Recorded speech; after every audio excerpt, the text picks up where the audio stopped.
السلام عليكم ورحمة الله وبركاته. إن الحمد لله نحمده ونستعينه ونستغفره ونعوذ بالله من شرور أنفسنا ومن سيئات أعمالنا. من يهده الله فلا مضل له ومن يضلله فلا هادي له، وأشهد أن لا إله إلا الله وحده لا شريك له، وأشهد أن محمدا صلى الله عليه وسلم عبده ورسوله. يا أيها الذين آمنوا اتقوا الله حق تقاته ولا تموتن إلا وأنتم مسلمون. يا أيها الناس اتقوا ربكم الذي خلقكم من نفس واحدة وخلق منها زوجها وبث منهما رجالا كثيرا ونساء، واتقوا الله الذي تساءلون به والأرحام إن الله كان عليكم رقيبا. يا أيها الذين آمنوا اتقوا الله وقولوا قولا سديدا يصلح لكم أعمالكم ويغفر لكم ذنوبكم، ومن يطع الله ورسوله فقد فاز فوزا عظيما. ألا إن أصدق الكلام كلام الله، وخير الهدي هدي محمد صلى الله عليه وسلم، وشر الأمور محدثاتها، وكل محدثة بدعة، وكل بدعة ضلالة، وكل ضلالة في النار. أما بعد، حياكم الله عز وجل en cette soirée du mercredi 24 Muharram 1430, ce qui correspond avec le 21 janvier 2009 bi'idna azza wa jal, dans le 48e cours de la personnalité de la musulmane. Nous sommes toujours dans le grand titre, c'est son comportement vis-à-vis de sa société. Ensuite, le chapitre, c'est elle respecte les règles de bienséance islamique. Et aujourd'hui, Inch'Allah Ta'ala, nous allons voir E, petit f. E, règle à observer à l'égard de ceux qui la devancent en âge ou en mérite. Vous écrivez, Inch'Allah, règle à observer à l'égard ou bien vis-à-vis de ceux qui la devancent en âge ou en mérite. Donc, règle à observer à l'égard de ceux qui la devancent en âge ou en mérite. Les règles morales islamiques incitent le croyant à adopter une attitude noble et courtoise envers les autres personnes. Respecter les personnes qui nous devancent en âge ou en mérite est l'une des règles de base que tout musulman doit observer. Je répète, respecter les personnes qui nous devancent en âge ou en mérite est l'une des règles de base que tout musulman doit observer. En l'adoptant, elle confirme son identité et son appartenance à la société musulmane. En la négligeant, cette règle, qu'est-ce qu'elle fait? Elle affiche sa volonté de se détacher de cette honorable appartenance. Le messager d'Allah sallallahu alayhi wa sallam a dit: n'est pas de ma communauté celui qui ne vénère pas nos personnes âgées, qui n'est pas tendre avec nos petits et qui ne reconnaît pas le mérite de nos savants. Hadith rapporté par Ahmed ibn Hanbal et Tabarani selon une voie de transmission jugée appréciée. Voir Mujma' al-Zawaïd, volume 8, page 14. Je répète, le hadith n'est pas de ma communauté. Celui qui ne vénère pas nos personnes âgées, qui n'est pas tendre avec nos petits, et qui ne reconnaît pas le mérite de nos savants. Donc, là j'ouvre juste une parenthèse, quand le messager d'Allah sallallahu alayhi wa sallam dit dans un hadith, il y a beaucoup de hadiths où il dit en arabe Laysa minna, il n'est pas de notre communauté. Il ne faut pas être comme les takfiriyin ou les takfiriyoun qui disent s'il n'est pas de notre communauté, ça veut dire il est kafir. Et il ne faut pas être comme les murji'a, le contraire des takfiriyoun, qui disent que si le messager dit il n'est pas de notre communauté, ça veut dire seulement qu'il n'a pas la foi parfaite. Seulement, ça veut dire qu'il n'a pas la foi parfaite, mais Al-Sunnah wal Jama'a disent que quand le messager d'Allah dit une phrase pareille, ça veut dire que cette personne a fait ou bien un péché, un péché grand bien sûr, ou bien quoi? Ou bien elle a délaissé un wajib, elle a délaissé une chose obligatoire. Donc le messager d'Allah a dit, n'est pas de ma communauté, il a fait un péché, un grand péché, celui qui ne vénère pas nos personnes âgées, ou là qui n'est pas tendre avec nos petits, ou là celui qui ne reconnaît pas le mérite de nos savants. Comme les takfiriyoun, les khawarij, qui ne reconnaissent pas le mérite des savants. Ils disent d'eux, non seulement ils ne reconnaissent pas leur mérite, mais disent d'eux, ce sont quoi? Ce sont des kuffars. Qu'Allah Ta'ala nous en préserve. Traiter celles ou ceux qui la devancent en âge ou en mérite avec égard et prévenance est une attitude que la musulmane observe constamment. C'est une attitude recommandée par l'islam pour adoucir les mœurs sociales et exaucer les croyants à un rang élevé sur le plan relationnel. Dans la société musulmane, la priorité en toute chose doit être accordée aux personnes qui devancent les autres en âge ou en mérite. C'est là un signe de reconnaissance et d'estime qu'on est tenu à leur témoigner. Avant cela, ça me rappelle quand le hadith que je viens de citer a dit « N'est pas de ma communauté celui qui ne vénère pas nos personnes âgées ». Ensuite, il a dit « Qui n'est pas tendre envers nos petits ». Ça me rappelle un hadith authentique. Ça me rappelle un hadith authentique. D'ailleurs, il se trouve chez Bukhari et Muslim. Dans Bukhari, il se trouve sous le numéro 5539. Et dans Muslim, il se trouve sous le numéro 4281. Où il est rapporté que notre mère Aïcha radiyallahu ta'ala anha a dit: un compagnard est venu au messager d'Allah sallallahu alayhi wa sallam. Je vous traduis à peu près. Naam.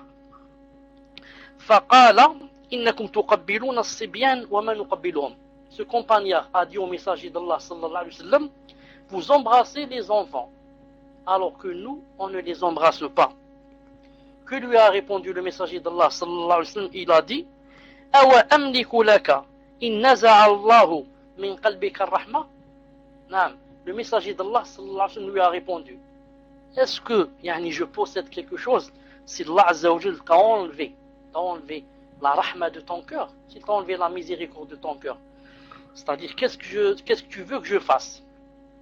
Donc cette personne qui a cru que elle disait quelque chose de bien, elle croyait que ne pas embrasser les enfants, ne pas être tendre avec les enfants, c'est quelque chose dont on doit se vanter.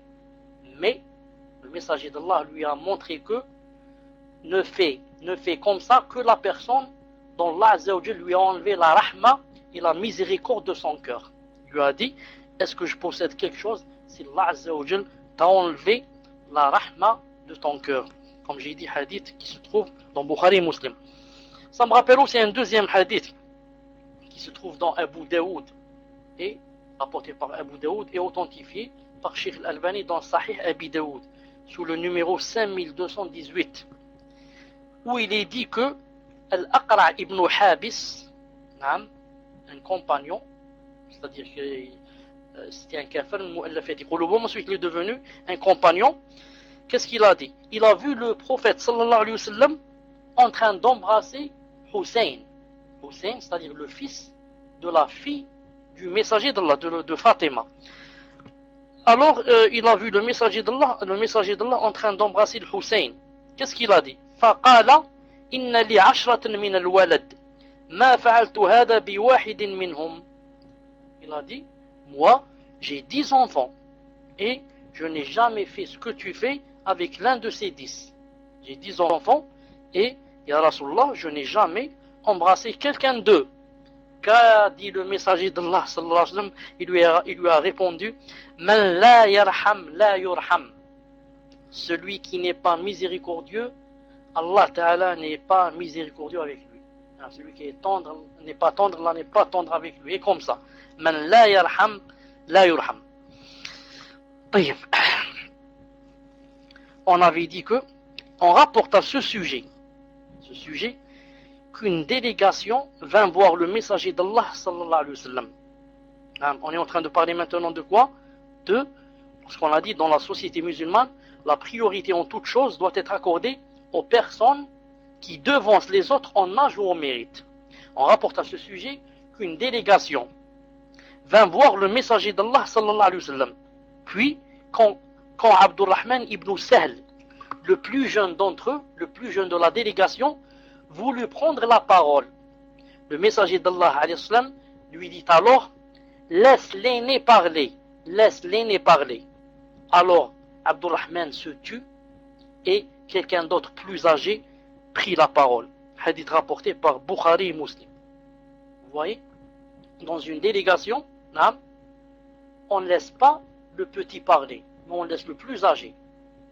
Quand quelqu'un veut parler, s'il y a une information à donner, par exemple, et que l'information la connaît l'âgé et la connaît l'enfant, c'est l'âgé qui parle et ce n'est pas l'enfant. Donc, lorsque cet enfant ou ce jeune a voulu parler, le messager d'Allah lui a dit, laisse l'aîné parler, laisse l'aîné parler. Il a dit en arabe, kabbir, kabbir, kabbir, laisse le grand, laisse l'âgé parler, kabbir, kabbir. Naam. Dans un autre hadith, le messager d'Allah sallallahu alayhi wa sallam nous enseigne que, pourquoi il a dit comme ça sallallahu alayhi wa sallam? Parce que ça ne se fait pas qu'un jeune parle et que celui qui est âgé se taise. C'est comme si, par exemple, ça veut dire que celui-là, il est plus intelligent, ou là, il est plus doué, ou là, il est plus quoi. Non, laisse l'âgé, la personne qui est âgée, c'est elle qui parle à ta place. Dans un autre hadith, le messager d'Allah, sallallahu alayhi wa sallam, nous enseigne que respecter ceux qui nous devancent en âge ou en mérite est un acte d'adoration voué à Allah Azza wa Jal. Car les honorer traduit une vénération rendue à Allah Azza wa Jal qui leur a accordé ce mérite dont ils bénéficient. Il dit, sallallahu alayhi wa sallam, c'est vénérer Allah Azza wa Jal que de vénérer le vieillard musulman, ainsi que le connaisseur du Coran qui le récite sans excès ni négligence, ainsi que le chef équitable. Hadith rapporté par Abu Daoud, volume 5, page 174, et jugé apprécié. Je répète, c'est vénérer Allah Azza wa Jal que de vénérer le vieillard musulman, ainsi que le connaisseur du Coran qui le récite sans excès ni négligence, et le chef équitable. En témoignant à ces catégories de gens les égards qui leur sont dus, la musulmane traite chaque membre de la société selon son propre statut social. Dans l'introduction de son Sahih, Muslim rapporte que Aïcha, notre mère, radiyallahu ta'ala anha, a dit, le messager d'Allah, sallallahu alayhi wa sallam, nous a ordonné de traiter les gens selon leur propre statut. Le messager d'Allah, sallallahu alayhi wa sallam, nous a ordonné de traiter les gens selon leur propre statut. Cela implique que la musulmane avisée est appelée à connaître la valeur de chacune des personnes qu'elle côtoie, homme ou femme, et qu'elle doit accorder la priorité à celui qui devance les autres par l'âge, le savoir ou le mérite. Ça c'est E. Maintenant, petit f, règle relative au fait de rendre visite aux malades. Règle relative au fait de rendre visite aux malades. Règle relative au fait de rendre visite aux malades. Rendre visite aux malades est une pratique sociale que l'islam considère comme l'un des devoirs qui incombe à tout musulman vis-à-vis de son frère. Le messager d'Allah sallallahu alayhi wa sallam a dit, le musulman doit accomplir 5 devoirs à l'égard de tout autre musulman. Premièrement, rendre le salut. Deuxièmement, rendre visite aux malades. Troisièmement, suivre le convoi funèbre. Quatrièmement, répondre à l'invitation. Cinquièmement, et présenter son souhait de miséricorde à celui qui éternue. Ce sont là 5 devoirs obligatoires. Dans une autre version, Muslim rapporte que le messager d'Allah sallallahu alayhi wa sallam a dit, le musulman doit accomplir 6 devoirs, 6, à l'égard de tout autre musulman, lesquels au messager d'Allah lui demanda-t-on. Il répondit, lorsque tu le rencontres, salue-le. Lorsqu'il t'invite, réponds à son invitation. Lorsqu'il te demande conseil, conseille-le. Lorsqu'il éternue et loue Allah Azza wa Jal, présente-lui ton souhait de miséricorde. Lorsqu'il tombe malade, rends-lui visite. Et lorsqu'il meurt, suis son convoi funèbre. Pour la femme musulmane avisée, rendre visite aux malades n'est pas un acte de courtoisie. Ce n'est pas un acte de courtoisie ou une faveur à l'égard de l'autre, mais c'est un devoir recommandé par l'islam. Le messager d'Allah alayhi salatu salam a dit: donnez à manger à celui qui a faim, rendez visite aux malades et délivrez le prisonnier. Hadith rapporté par Bukhari. On rapporte aussi qu'Al Bara ou Ibn Azib radiyallahu ta'ala anhu a dit: le messager d'Allah sallallahu alayhi wa sallam nous a ordonné de rendre visite aux malades, de suivre les convois funèbres, d'adresser le souhait de miséricorde à celui qui éternue, de satisfaire celui qui nous adjure, d'assister le faible et d'aider l'opprimé, et enfin d'échanger fréquemment les salutations. Hadith rapporté par Bukhari et Muslim. L'aspect impératif de la visite due aux malades ne doit pas en faire de la musulmane une charge ennuyeuse qu'on accomplit juste pour s'en acquitter, vu l'ambiance morose qui entoure généralement les malades. Bien au contraire, la musulmane doit se rendre au chevet des personnes souffrantes en éprouvant en filigrane, c'est-à-dire à l'intérieur d'elle-même, un sentiment de joie et de satisfaction. Pourquoi? Car elle accomplit ainsi un acte qui la rapproche d'Allah Azza wa Jal et lui assure des bienfaits énormes dans ce bas monde et dans l'au-delà. Le mérite du fait de rendre visite aux malades ne saurait être apprécié à sa juste valeur que lorsqu'on médite le hadith suivant. Le messager d'Allah sallallahu alayhi wa sallam a dit: au jour de la résurrection, écoutez bien ce hadith. Écoutez bien ce hadith. D'ailleurs, c'est un hadith rapporté par Muslim. Le messager d'Allah sallallahu alayhi wa sallam a dit: au jour de la résurrection, Allah Azza wa Jal dira: ô fils d'Adam, Ya ibn Adam, ô fils d'Adam, je suis tombé malade, mais tu ne m'as pas rendu visite. Allahu Akbar. Allah Ta'ala te dira: ô fils d'Adam, je suis tombé malade, mais tu ne m'as pas rendu visite. Ô mon Seigneur, dira l'homme, comment te rendre visite, et tu es le Seigneur des mondes. Ne savais-tu pas que mon serviteur un tel est tombé malade, et tu ne lui as pas rendu visite? Ne savais-tu pas que si tu lui avais rendu visite, tu m'aurais trouvé auprès de lui? Ô fils d'Adam, Ya ibn Adam, je t'ai demandé de la nourriture et tu ne m'as pas donné à manger. Seigneur, comment je te donne à manger et tu es le Seigneur des mondes?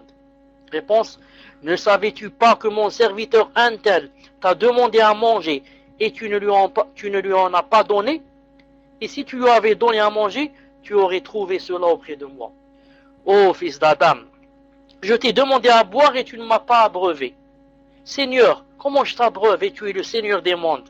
Réponse: mon serviteur un tel t'a demandé à boire et tu ne l'as pas abreuvé. Ne savais-tu pas que si tu lui avais donné à boire, tu aurais trouvé ce par Muslim?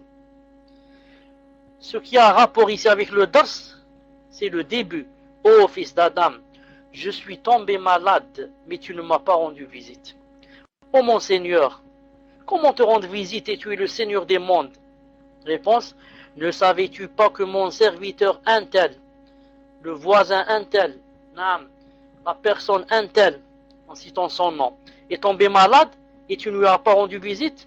Ne savais-tu pas que si tu lui avais rendu visite, tu m'aurais trouvé auprès de lui? Donc rendre visite aux malades, c'est une œuvre considérable et bénie.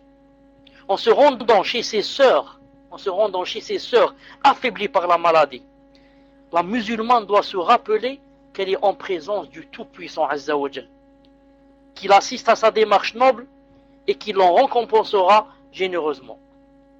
Pour ressentir l'importance ou l'importante valeur de son geste, il lui suffira de se rappeler ces mots: ô fils d'Adam, je suis tombé malade, mais tu ne m'as pas rendu visite. N'as-tu pas su que mon serviteur un tel était malade et que tu ne lui as pas rendu visite? Ne savais-tu donc pas que si tu lui avais rendu visite, tu m'aurais trouvé auprès de lui? Le seul fait de se rappeler ce reproche émanant d'Allah Azza wa Jal devrait inciter toute musulmane à ne plus négliger une visite due à un malade. C'est effectivement un objet de détresse et de perte que de négliger une pratique ayant un mérite aussi considérable. En se rappelant ce hadith, on n'a qu'à imaginer la honte et le regret qui couvriront celles qui auront négligé de rendre visite aux malades demain quand elles vont rencontrer Allah subhanahu wa ta'ala. Cela devrait nous inciter à nous repentir et nous ressaisir pendant qu'il est encore temps, car au jour de la résurrection, le regret ne servira à rien. Dans la société musulmane, le malade ne se sent pas abandonné seul à ses souffrances. Dans ces moments pénibles, il se voit entouré de croyants qui le connaissent, consolé par leur compassion sincère, et il se voit encouragé par leurs invocations en sa faveur. Ce qui contribue à atténuer sa souffrance et à l'emplir d'espoir. Cette solidarité sociale et cette noblesse du sentiment représentent le degré le plus élevé au niveau des rapports humains. Un degré qui n'a été atteint par aucune société à travers l'histoire, en dehors de la société musulmane. En Occident, ou là, en Amérique ou là en Europe, il se peut que le malade trouve un hôpital convenable pour y être admis. Et il se peut qu'il trouve un médecin compétent pour le soigner. Mais c'est rarement qu'il trouvera une présence apaisante, une parole tendre, un sourire rafraîchissant, une invocation sincère ou une compassion désintéressée. La philosophie matérialiste a envahi l'existence de l'homme occidental. Elle a exténué en lui toute compassion humaine, comme elle a étouffé en son fort intérieur tout sentiment fraternel. Hormis l'intérêt purement matériel, elle ne lui a laissé aucun autre mobile dans ses relations sociales. C'est pourquoi il ne rend visite à une autre personne que lorsqu'il est motivé par un intérêt matériel dont il bénéficiera à court ou à long terme. À l'opposé de ce paupérisme sentimental et ce pragmatisme social, le musulman ne manque jamais au devoir de se rendre auprès du malade, car son unique mobile est l'agrément d'Allah Azza wa Jal et sa rétribution demain quand il va le rencontrer. Là, vous voyez la grande différence entre le musulman et le kafir. Le musulman, quand il va rendre visite au malade, il va avec l'intention quoi? Que c'est une adoration. Je vais le voir pour avoir l'agrément d'Allah Azza wa Jal. Je vais le voir pour que Allah Azza wa Jal m'agrée, pour que Allah Azza wa Jal soit ravi de moi, pour que Allah Azza wa Jal me fasse rentrer au paradis, pour que Allah Azza wa Jal me remplisse ma balance demain. Je vais m'enlève mes péchés, pour que Allah Azza wa Jal m'éloigne de l'enfer, et comme ça. Quant au matérialiste, ou là au kafir, il ne va le visiter que s'il a un intérêt avec lui. Il va penser d'abord, qu'est-ce que j'ai comme intérêt si je vais rendre visite à ce malade. S'il trouve qu'il n'a aucun intérêt, il n'y va pas. Mais s'il trouve que cette personne, si jamais elle guérit, elle peut m'aider en cette chose, elle peut m'aider en d'autres, celui-là peut-être qu'il restera à son chevet pendant 24 heures. C'est pour ça que si on lui dit tel ministre est malade et qu'il peut aller visiter, il restera à son chevet 24 heures sur 24. Si on lui dit tel général est malade, tel ministre est malade, tel Richard, le grand Richard est malade, s'il peut, il ne quitte pas son chevet. Mais si on va lui dire, il y a une personne pauvre qui ne travaille même pas, qui est tombée malade, celui-là, il se dit, je n'ai aucun intérêt à aller lui rendre visite. Quant aux musulmans, c'est tout à fait le contraire. Si on lui dit que c'est une personne pauvre et c'est une personne qui n'a personne à ses côtés, c'est là, masha'Allah, qu'il sent que s'il va le voir, il va faire rentrer le sourire dans son cœur et par conséquent, il va avoir quoi? Le ravissement d'Allah Azza wa Jalla. Nombreux sont les textes qui incitent le musulman à rendre visite aux malades en suscitant en lui le sentiment de fraternité et en mettant l'accent sur l'immense récompense qui lui revient en accomplissant cet acte. Parmi ces textes, il y a ceux qui suivent. Nous allons, Inch'Allah Ta'ala, écouter quelques textes et les méditer. Peut-être que ça va faire fortifier un peu notre foi et que ça va nous aider à avancer un peu dans notre dîn et par conséquent à aller de temps en temps rendre visite aux malades. Parce que le but, comme vous savez, des cours, ce ne sont pas des histoires, ce ne sont pas ici des contes de fées, mais ce sont quoi? Ce sont des hadiths, ce sont des versets qu'on entend et qu'on essaye d'appliquer au maximum. On entend la chose, on se dit, il faut que je fasse cette chose au moins une fois. Naam. Et comme ça, Allah Azza wa Jalla nous fortifie notre foi. Le messager d'Allah sallallahu alayhi wa sallam a dit dans un hadith authentique rapporté par Muslim, voire Sharh Sahih Muslim, volume 16, page 125. Qu'est-ce qu'il a dit sallallahu alayhi wa sallam? Il a dit, quand le musulman rend visite à son frère malade, la même chose quand la musulmane rend visite à sa sœur malade. Qu'est-ce qui se passe? Il a dit, il ne cesse de cueillir les fruits, du paradis jusqu'à son retour. Allahu Akbar. Je répète, quand le musulman rend visite à son frère musulman malade, il ne cesse de cueillir les fruits du paradis jusqu'à son retour. Qu'est-ce que ça veut dire? Ça veut dire que, subhanallah, c'est comme si tu marchais dans le paradis jusqu'à ce que tu reviennes chez toi. Ça veut dire quoi? Ça veut dire que si jamais tu meurs, tu es dans le paradis. Tu es mort où? Tu es mort dans le paradis. Parce que tu étais non seulement dans le paradis, mais tu cueillais même les fruits du paradis. Naam. Il y a aussi un hadith. Naam. Avant de citer ce hadith, ça me rappelle une chose. Lorsqu'il a dit, sallallahu alayhi wa sallam, il ne cesse de cueillir les fruits du paradis jusqu'à son retour. Les fruits du paradis jusqu'à son retour.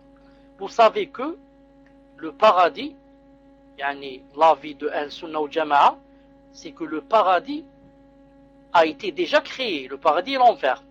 On ne dit pas comme les Mu'tazila et les autres qui disent que c'est quand on va tous mourir, Allah Ta'ala finira le monde, il va créer le paradis et l'enfer. Mais nous on dit, comme disait Al-Sunnah ou Jama'a, comme a dit le Coran, comme a dit les hadiths, que le paradis existe déjà et l'enfer existe déjà. D'ailleurs, quand quelqu'un va mourir dans sa tombe, qu'est-ce qu'on va lui montrer? On va lui montrer le paradis s'il est masha'Allah, une porte qui donne vers le paradis, et une porte qui donne vers l'enfer s'il est kafir. Et vous savez que, comme c'est dans le hadith sahih, que l'enfer, comment on dit ça? Je ne sais pas si on dit en français, il respire deux fois par an. Allah Azza wa Jal lui a permis de respirer comme ça pour ne pas éclater. C'est comme une marmite. Une marmite, vous voyez la cocotte minute, s'il n'y avait pas le petit bouchon là qui tournait, elle éclate. Et plusieurs fois, elle éclate.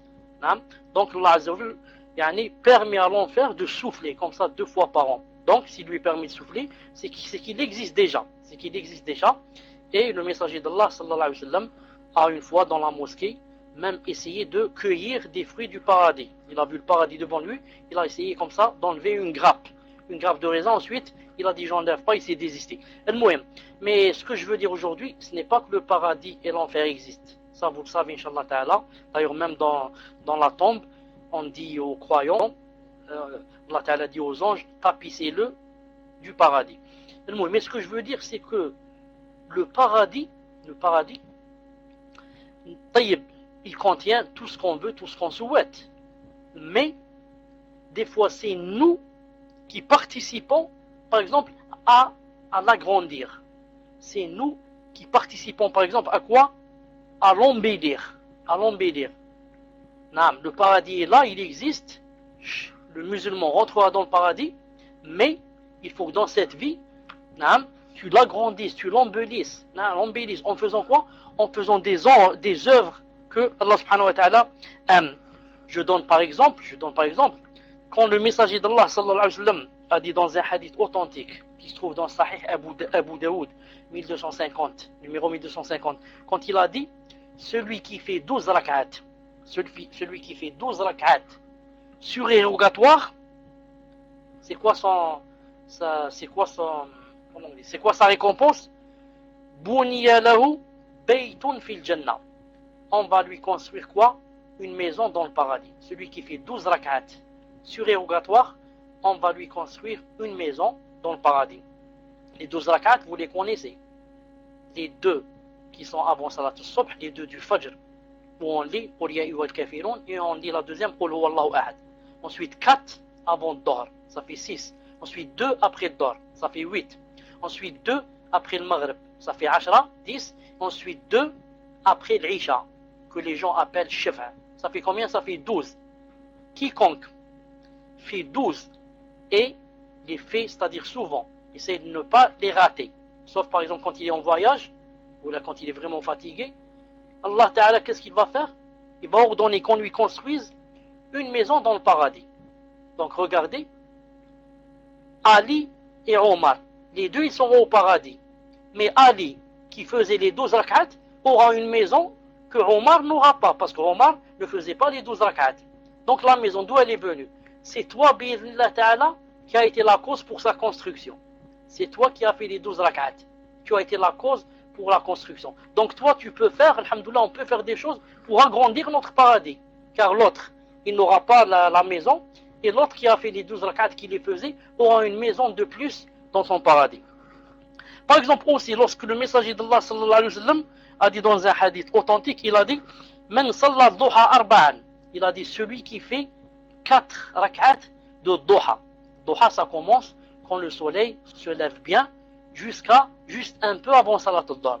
Il a dit quiconque fait 4 rak'at de salat al-dhuha et 4 rak'at avant la première, les savants ont dit, c'est salat al-dhuhr. Il a dit quiconque fait 4 rak'at de salat al-dhuha et 4 rak'at avant la salat du dhuhr, celui-là, buniya lahu baytun fil jannah. On lui construira une maison dans le paradis. Hadith jugé bon, se trouve dans Sahih al-Jami' numéro 6340. Donc vous voyez, celui qui fait salat al-dhuha les 4, qu'est-ce qu'il a cet avantage? Et 4 avant le dhuhr, il aura cet avantage d'avoir une maison dans son paradis, que les autres n'auront pas. Les autres qui ne faisaient pas 4 dhuha n'auront pas par exemple cette maison. Donc vous voyez comment nous, masha'Allah, on peut construire, plutôt agrandir et embellir notre paradis. Il y a aussi un hadith qui est très connu par vous aussi, tout le monde le connaît, où le messager d'Allah sallallahu alayhi wa sallam a dit, quiconque dit, Subhanallah, walhamdulillah, wa la ilaha illallah, wallahu akbar. Wallahu akbar. Qu'est-ce qui se passe? Ghurisa lahu bi kulli wahidatin minhunna baytun fil jannah.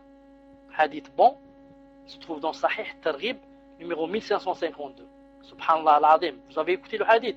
Tu dis seulement Subhanallah, et Alhamdulillah, et la ilaha illallah, et Allahu akbar. On va quoi? On va, Subhanallah al-Azim, te construire, ou bien te planter, ici il a dit Ghurisa, une maison dans le paradis. Seulement en disant quoi? Subhanallah al-Azim, en disant Subhanallah, Alhamdulillah, la ilaha illallah, Allahu akbar. Naam. Là, je demande juste un instant, je vais m'arrêter juste un instant pour vérifier ce hadith. Naam. Une seconde, parce qu'il a dit le mot bait, ou il a dit autre chose, une seconde. Donc, je viens de corriger le hadith parce que ce qui m'a interpellé, c'est que le hadith avait dit Ghurisit, la Ghurisit, c'est on lui plante. On ne peut pas lui planter une maison. Donc, le hadith, je viens de le vérifier. On lui plante un arbre. Dans un autre hadith, c'est cité un palmier. Le moyen, c'est en disant seulement Subhanallah, Alhamdulillah, la ilaha illallah, Allahu akbar, avec chacun de ces mots, tu dis Subhanallah, c'est un arbre. Alhamdulillah, un arbre. Subhanallah, Alhamdulillah, la ilaha illallah, un arbre. Allahu akbar, un arbre dans le paradis. Donc, regardez combien d'arbres, combien de palmiers passent comme ça, mais on les délaisse avec quoi? Notre distraction et notre rafla, naam. peut-être qu'on passe la journée à chantonner ou bien à siffloter. Et demain, quand tu vas au paradis, tu vas être invité chez tes amis. Tu vas dire, subhanallah al-azim, la différence qu'il y a entre ceux-là et moi. Celui-là, c'est plein d'arbres, c'est plein de palais, c'est plein. Pourquoi? Parce que celui-là, il faisait des choses que nous, on ne faisait pas. Ça, c'est dans le cas où il nous est permis d'aller visiter ceux qui sont au-dessus de nous. Allah subhanahu wa ta'ala a'lam. Al-Muhim. Écoutez le deuxième hadith, le deuxième hadith qui est aussi important que le premier. Le messager d'Allah sallallahu alayhi wa sallam a dit: il n'est de musulman qui, le matin, rend visite à un autre musulman malade sans que 70 000 anges invoquent Allah Azza wa Jal en sa faveur jusqu'au soir. Subhanallah. Et il n'est de musulman qui rend visite le soir à un autre musulman malade sans que 70 000 anges invoquent Allah Azza wa Jal en sa faveur jusqu'au matin. Il aura aussi un jardin au sein du paradis. Il aura aussi un jardin au sein du paradis. Donc, celui qui va rendre visite au malade, non seulement qu'il aura l'assistance d'Allah Azza wa Jal qui est près du malade, mais encore, il aura 70 000 anges qui invoqueront Allah subhanahu wa ta'ala en sa faveur jusqu'au soir. Ça, s'il rend visite le matin. Maintenant, s'il rend visite le soir, il y aura 70 000 anges qui vont invoquer Allah en sa faveur jusqu'au matin. En plus de cela, quand il visitera son paradis, il trouvera un jardin au sein du paradis. Un jardin. Subhanallah, c'est pas un arbre, c'est pas un palmier. Un jardin. Plein d'arbres, plein de ruisseaux, pour celui seulement qui va rendre visite à son frère qui est malade. De par sa perspicacité et sa connaissance profonde, le messager d'Allah savait que le fait de rendre visite au malade aura un effet positif considérable sur lui comme sur sa famille.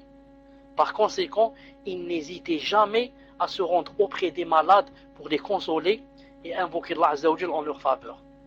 Sa noblesse d'esprit, sallallahu alayhi wa sallam, l'amena même à rendre visite à un malade juif qui le servait. Regardez, ce n'est pas un malade musulman, un malade juif. À ce propos, Bukhari rapporte que Anas ibn Malik radiyallahu ta'ala anhu a dit, il a dit, le jeune juif qui servait le prophète sallallahu alayhi wa sallam tomba malade.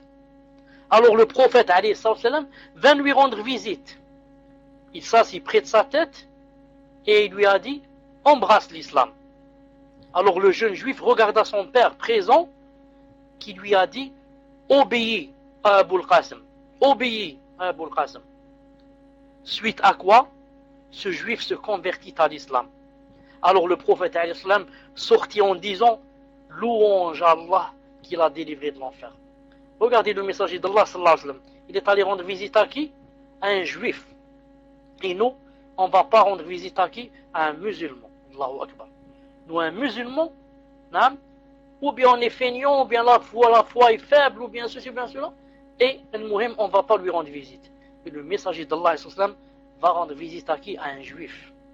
Et regardez l'intention du messager d'Allah sallallahu alayhi wa sallam. Pourquoi il va lui rendre visite? Pour lui demander demain de lui rendre un service.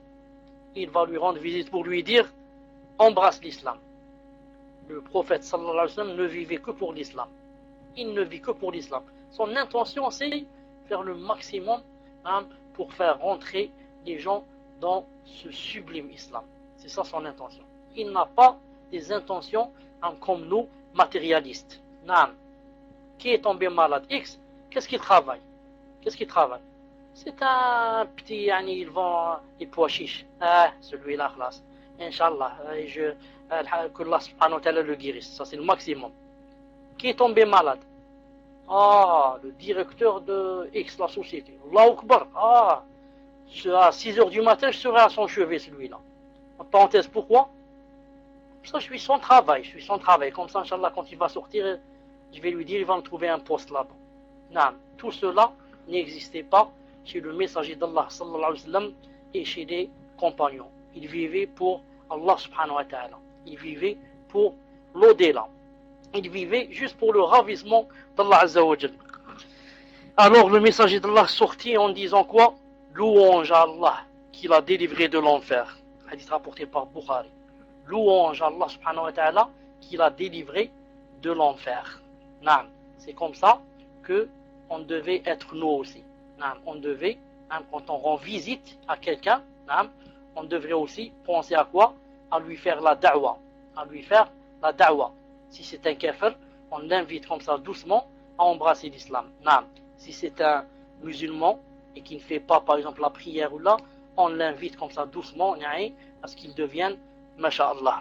Non. Le messager d'Allah sallallahu alayhi wa sallam accordé au fait de rendre visite aux malades une importance si grande telle qu'il institua des règles la concernant.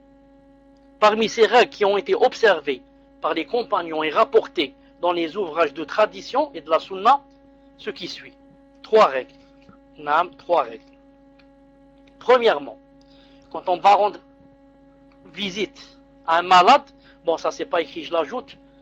Premièrement, quand quelqu'un va rendre visite à un malade, qu'il le fasse avec l'intention que c'est une adoration.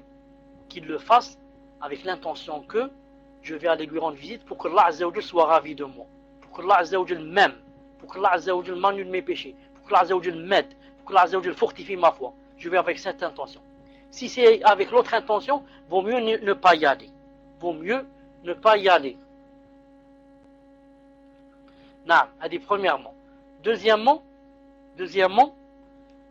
s'asseoir près de la tête du malade ou bien au chevet de son lit.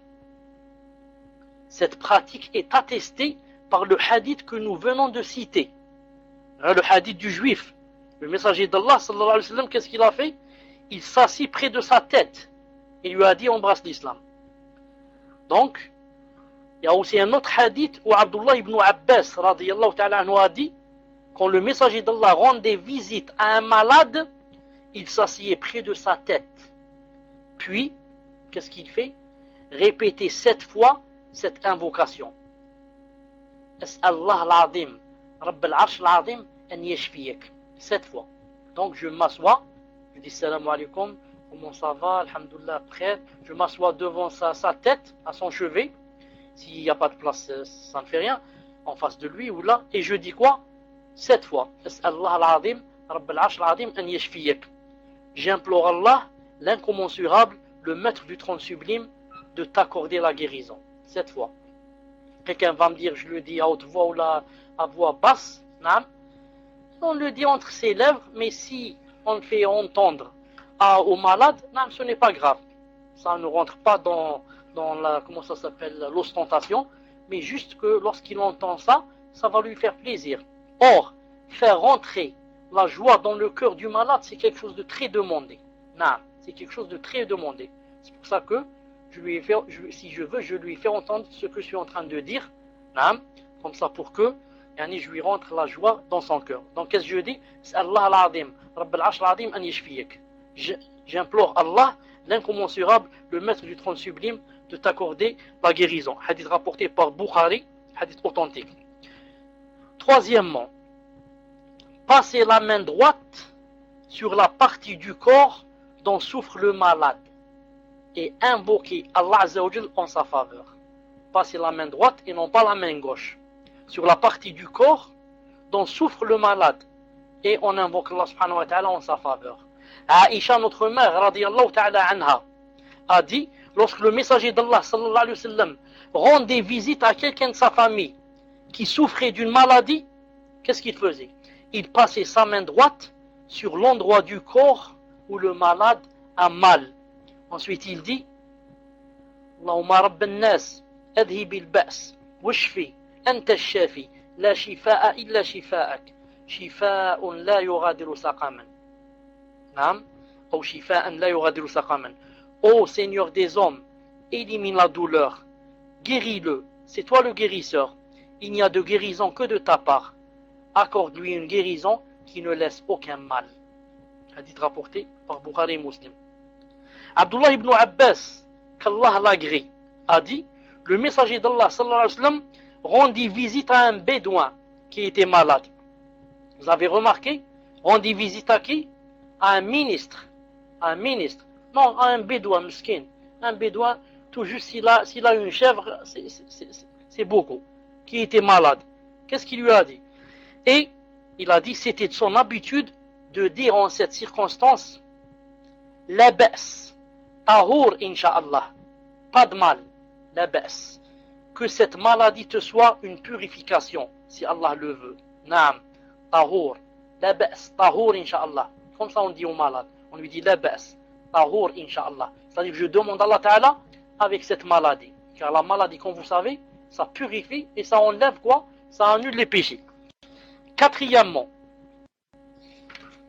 il est permis aux femmes de rendre visite aux hommes quand ils sont malades et vice-versa. Et l'homme peut rendre visite à la femme quand elle est malade, dans le cadre de la décence et de la pudeur. Et quand on est sûr aussi de parer à toute tentation perverse. Cela est confirmé par des textes authentiques, ainsi que par la pratique des femmes vertueuses qui ont vécu au premier temps de l'islam. Dans son Sahih, Al-Bukhari, alayhi rahmatullah, rapporte que Darda, radiyallahu ta'ala anha, avait rendu visite à un homme, un Ansarit, de Médine, souffrant, qui fréquentait assidûment la mosquée. Vous pouvez lire Fath al-Bari, volume 10, page 117. Et ça se trouve dans le Bukhari. D'ailleurs, le Bukhari, alayhi rahmatullah, lui-même, a un chapitre dans son livre qui s'appelle Chapitre La visite des femmes aux hommes. Chapitre La visite des femmes aux hommes.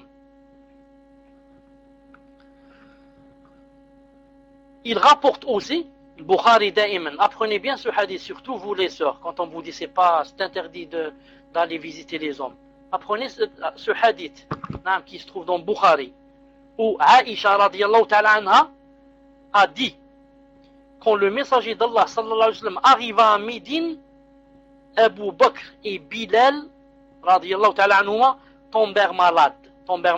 Elle a dit, j'entrai chez eux et je dis, comment te sens-tu, mon père, c'est-à-dire Abu Bakr, et toi Bilal, comment te sens-tu? Non seulement elle est allée rendre visite à un homme, mais encore elle a parlé avec lui. Et toi, comment te sens-tu, Bilal? Pour celles qui disent qu'il est interdit de parler avec un homme. Naam, comment te sens-tu, Bilal? La baisse, Bilal, tu vas bien, Bilal?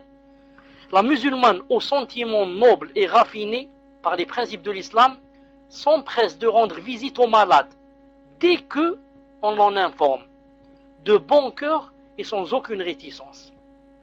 Au premier temps de l'islam, les femmes musulmanes avaient saisi le sens profond du fait de rendre visite aux malades.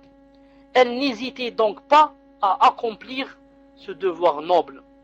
Elles consolaient les malades, dissipaient leur détresse en leur manifestant leur compassion.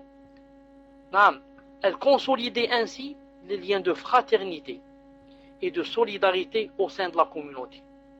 À notre époque, la musulmane devrait suivre l'exemple de ces femmes afin de réactualiser cette tradition noble, humaniste et islamique.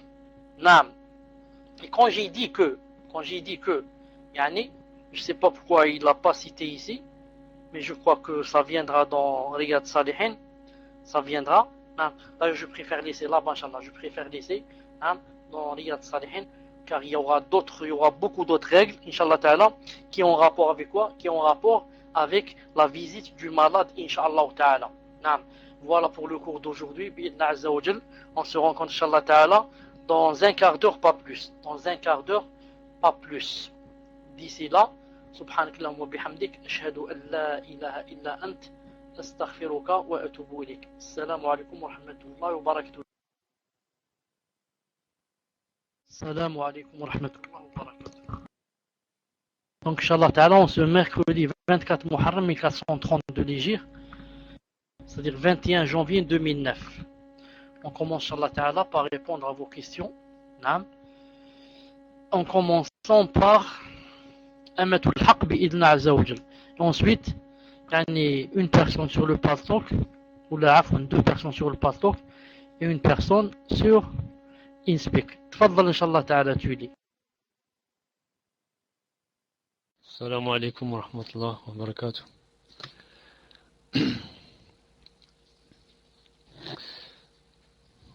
La question de Amatullah al-Haq. Amatullah al-Haq, je veux dire. Salam alaikum, Sheikh. Hafidakumullah. Hafidakumullah wa ta'ala. Qu'Allah vous récompense pour ce cours, de me sentir épaulé. Qaddarallah, votre cours m'a beaucoup touché et je demande à Allah d'accorder la guérison à tous les musulmans. Voici ma question. Lorsque l'on récite Surat Al-Fatiha en dehors de la salat, celui qui récite doit-il dire Amin à la fin, et celui qui entend la sourate dans un cours du 30 décembre 2006, je ne suis plus sûr de l'année, vous avez dit que celui qui prononce une doua ne dit pas Amin, mais seulement celui qui l'entend. Est-ce que c'est valable pour Surat Al-Fatiha? Jazakumullah khairan, fi dunya wal akhirah. Tafaddal, Cheikh. Wa alaykum salam wa rahmatullah wa barakatuh. Hayyakumullah jami'an. Donc je réponds à la sœur bi'idna Azza wa Jal. Je lui dis que quand on lit le Fatiha hors salat, je la lis par exemple dans le Coran, ou là je la lis pour quelqu'un, ou là, on ne dit pas Amin. Amin, c'est seulement quand c'est à l'intérieur de la salat. Premièrement. Et deuxièmement, quand j'ai dit que celui qui fait le doigt ne dit pas Amin, ce sont les autres qui l'entendent, qui disent Amin, sauf, bien sûr, quand c'est dans la salat. Quand c'est dans la salat, l'imam, quand il dit la Fatiha, il dit Amin et les gens disent Amin. D'ailleurs, les gens n'ont pas le droit de dire Amin jusqu'à ce qu'ils l'entendent. C'est ça la sunna, qu'ils l'entendent dire Amin. Maintenant, si lui, il ne veut pas dire Amin, ça c'est autre chose. Eux, ils disent Amin. Allah subhanahu wa ta'ala alam. J'ai pas compris. Et celui qui entend sur le Fatiha, il dit Amin à la fin? J'ai pas compris la question. Et celui qui entend sur le Fatiha, il dit pas. Celui qui dit, quand c'est hors salat, celui qui la lit ne dit pas Amin. Et celui qui l'entend ne dit pas Amin. Quand c'est hors salat. Naam, si tu récites, j'ai compris, si tu récites hors salat, tu récites Fatiha. Naam, toi tu dis pas Amin quand tu termines, et celui qui t'entend ne dit pas Amin. Naam. Tfadl, Inch'Allah, le prochain. Wahidin, c'est à vous, Inch'Allah. Posez votre question, Inch'Allah. Salam alaikum wa rahmatullah wa barakatuh. Bismillah. Hayyakumullah, Cheikh. Est-ce que dans le soujoud de la distraction, soujoud de sahw, dans la salat, on doit aussi faire le tasbih? Et Cheikh, si j'ai bien compris, une femme peut visiter un homme malade avec son mahram et vice versa. Jazakumullah khair. Tfaddal, Cheikh. Barakallahu fikum. Wa alaykum salam wa rahmatullah wa barakatuh. Naam, on a posé la question à Cheikh bin Uthaymin rahimahullah dans la prosternation de distraction, soujoud sahw, si j'ai bien compris, il a dit que on faisait le tasbih. Il a dit que on faisait le tasbih dans la prosternation de la distraction. Et, comme m'a dit la sœur, une sœur, il lui est permis d'aller rendre visite à un homme quand elle est avec son mahram, ou bien par exemple quand elles sont un groupe de sœurs. L'essentiel c'est qu'ils ne soient pas en tête à tête avec elles. L'essentiel c'est qu'ils ne soient pas en tête à tête avec elles. Tfadl, Inch'Allah, le prochain. Sakina. Salam alaikum, Cheikh. Hayyakumullah. Je voudrais savoir concernant le teslim dans la salat derrière un imam. On doit le faire une fois que l'imam a fait le premier sur la droite. Aussi par rapport à la salat, on m'a dit que durant la salat derrière l'imam, lorsqu'il dit Salam alaykum, Sami'a Allahu liman hamidah, nous, derrière, nous devons redire cette phrase avant de dire Rabbana wa lakal hamd. Est-ce vrai? تفضل شيخ بارك الله فيك. Yakumullahu jami'an. Pour le teslim, c'est comme a dit Cheikh Louhaydan, hafidahullah ta'ala, il a dit, ou bien Cheikh Loubaykan, il a dit, quand on est derrière un imam, on a le droit de choisir entre deux choses. Ou bien, comment on dit ça en français, comment on dit, l'attendre, naam, ou bien l'attendre jusqu'à ce qu'il termine les deux teslim, et alors on dit salam alaykum à droite et salam à gauche.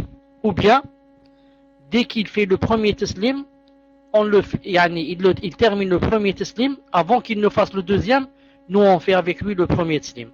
Ensuite on attend, et quand il fait le deuxième, on fait avec lui le deuxième. Les deux sont valables bi'idhnillahi azza wa jal. Quand on entend l'imam dire Sami'a Allahu liman hamidah, il est de la sunna, comme a dit Cheikh Al-Albani dans son livre La prière du prophète sallallahu alayhi wa sallam. Il a dit quoi? Il a dit il est de la sunna de dire Sami'a Allahu liman hamidah, et ensuite on dit Rabbana wa lakal hamd. Voilà, on dit quand on entend l'imam dire Sami'a Allahu liman hamidah, qu'est-ce qu'on dit? On dit Sami'a Allahu liman hamidah, Rabbana wa lakal hamd. Non. Et la même chose pour la personne qui fait la prière seule. La personne qui fait la prière seule, qu'est-ce qu'elle dit? Elle dit Sami'a Allahu liman hamidah pour se lever. Ensuite elle dit Rabbana wa lakal hamd. J'ai pas compris la deuxième solution. J'ai dit quand on fait la prière derrière un imam, on choisit entre deux choses. On choisit entre deux choses. Ou bien on attend qu'il fasse les deux teslim. Ensuite nous on fait les deux teslim. Ou bien, dès qu'il fait le premier teslim, on fait avec lui le premier teslim. Et quand il fait le deuxième teslim, on fait avec lui le deuxième teslim. Est-ce que c'est compris maintenant? Vous me dites si c'est compris. Les choses de salat, c'est très important. C'est pour ça que j'insiste pour que tout le monde comprenne.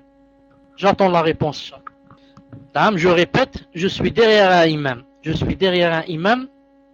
Il est assis en train de faire le tashahhud. Ensuite, il a dit comme ça, il a dit Assalamu alaykum wa rahmatullah. Dès qu'il dit Assalamu alaykum wa rahmatullah, et il va passer au deuxième, qu'est-ce que je dis? Moi, je dis Assalamu alaykum wa rahmatullah. Ensuite, j'attends. Quand il refait à gauche, il dit Alaykum salam wa rahmatullah. Je dis la même chose. Alaykum salam wa rahmatullah. Comme ça.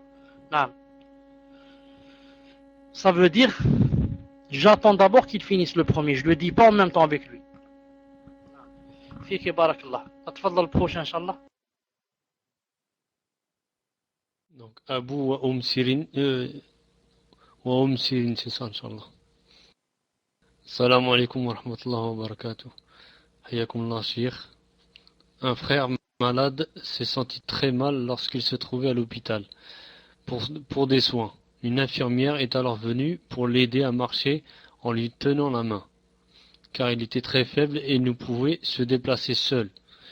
Doit-il faire tauba pour le fait qu'il ait touché sa main par rapport au hadith? Jazakumullah khair, Cheikh. Tfaddal, Cheikh. Barakallahu fikum. Wa alaykum salam wa rahmatullahi wa barakatuh. Naam. En islam, il est interdit de tendre la main à une femme ou que la femme tende la main à l'homme. Naam. Mais il y a des cas où ça rentre dans quoi? Où ça peut rentrer dans quoi? Ça peut rentrer dans la darura, dans le besoin et dans l'urgence. C'est comme si par exemple, imaginez que je passe devant un puits et que je trouve une femme accrochée qui va tomber dans le puits et elle est en train de tendre sa main. Est-ce que je dis c'est haram de lui toucher la main, donc je la laisse tomber dans le puits? Ou est-ce que si je trouve une femme qui est en train de se noyer et elle me tend sa main en criant aidez-moi, aidez-moi au secours. Et il n'y a personne d'autre qui sache nager ou là qui est devant elle. Est-ce que je vais dire c'est interdit, il y a un hadith, ou bien je vais dire naam, c'est le moindre mal. Il va y avoir deux mots ici. Ou bien la laisser mourir, ou bien moi, je fais le haram. Ici, sûrement que je dois lui tendre ma main, et mieux encore, si je lui tends pas la main et elle meurt, c'est comme si c'est moi qui l'ai tué. C'est comme si c'est moi qui l'ai tué. Pourquoi? Je lui ai pas tendu la main. Pourquoi? Pour la sauver. Je lui ai pas fait assistance à une personne en danger de mort. Maintenant, revenons à notre cas. Cet homme, sûrement que ce n'est pas lui qui a appelé l'infirmière. Et que c'est elle qui est venue vers lui et l'a pris comme ça et l'a guidé. Bien sûr, s'il pouvait marcher seul, il n'aurait pas le droit de la laisser, qu'elle le supporte comme ça. Mais puisque maintenant il n'y a personne qui est venu et qu'il était dans la darura parce qu'il est malade, il devait aller aux toilettes, je ne sais pas où, s'il n'y a pas d'autre moyen que cette femme, alors dans ce cas, ça ne devient plus interdit. S'il y a d'autres moyens que cette femme. والله سبحانه وتعالى أعلم. تفضل. Ibrahim 8, à vous Inch'Allah. Bismillah, wassalatu wassalam ala rasulillah. Assalamu alaikum wa rahmatullahi wa barakatuh, Cheikh. Hayakumullah. Quel est le jugement pour un mari qui refuse d'accompagner son épouse visiter une sœur malade, prétextant que le trajet est long? Jazakumullah khair. Tfaddal, Cheikh. Barakallahu fik. Wa alaykum salam wa rahmatullahi wa barakatuh. Barakallahu fikum. Normalement, lorsque Allah Ta'ala a dit وَعَاشِرُهُنَّ بِالْمَعْرُوفِ, il a dit et ayez un bon comportement avec elle, c'est-à-dire avec votre femme, votre épouse, vos épouses.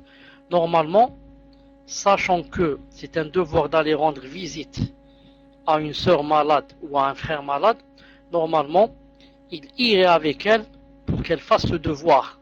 Et par conséquent, il aurait aussi des récompenses. Car celui qui aide quelqu'un à faire une obéissance, Allah Ta'ala lui donne des récompenses. C'est comme celui qui aide quelqu'un à faire des péchés. Il lui donne quoi? Il lui donne des péchés. Ensuite, beaucoup de sœurs ne savent pas que le mahram, c'est pour le voyage. Ce n'est pas à l'intérieur de la ville. Quand on est dans une ville, supposons que cette ville soit grande et vaste, comme Paris, comme Alger. À l'intérieur de la ville, la femme n'a pas besoin d'un mahram. Elle n'est pas en voyage. C'est pour ça qu'elle peut aller seule visiter la sœur, si c'est toujours dans la ville. Elle n'a pas besoin de mahram. Elle demande seulement le consentement de son mari pour sortir et elle va rendre visite à cette sœur. Wallahu subhanahu wa ta'ala a'lam. Le suivant, Inch'Allah. Tfadal. Assalamu alaikum, Cheikh. Une femme souhaite rendre visite à ses parents, mais son mari le lui interdit. Allah al-Musta'an. Comment doit-elle réagir si elle a visité sa famille sans prévenir son mari? A-t-elle un péché? A-t-il le droit de lui interdire la visite de ses parents? Donc c'est la question de Youssam. Tfaddal, Cheikh, barakallahu fikum. Wa alaykum salam wa rahmatullahi wa barakatuh. C'est comme j'ai dit tout à l'heure, Allah Ta'ala a dit وَعَاشِرُهُنَّ بِالْمَعْرُوفِ.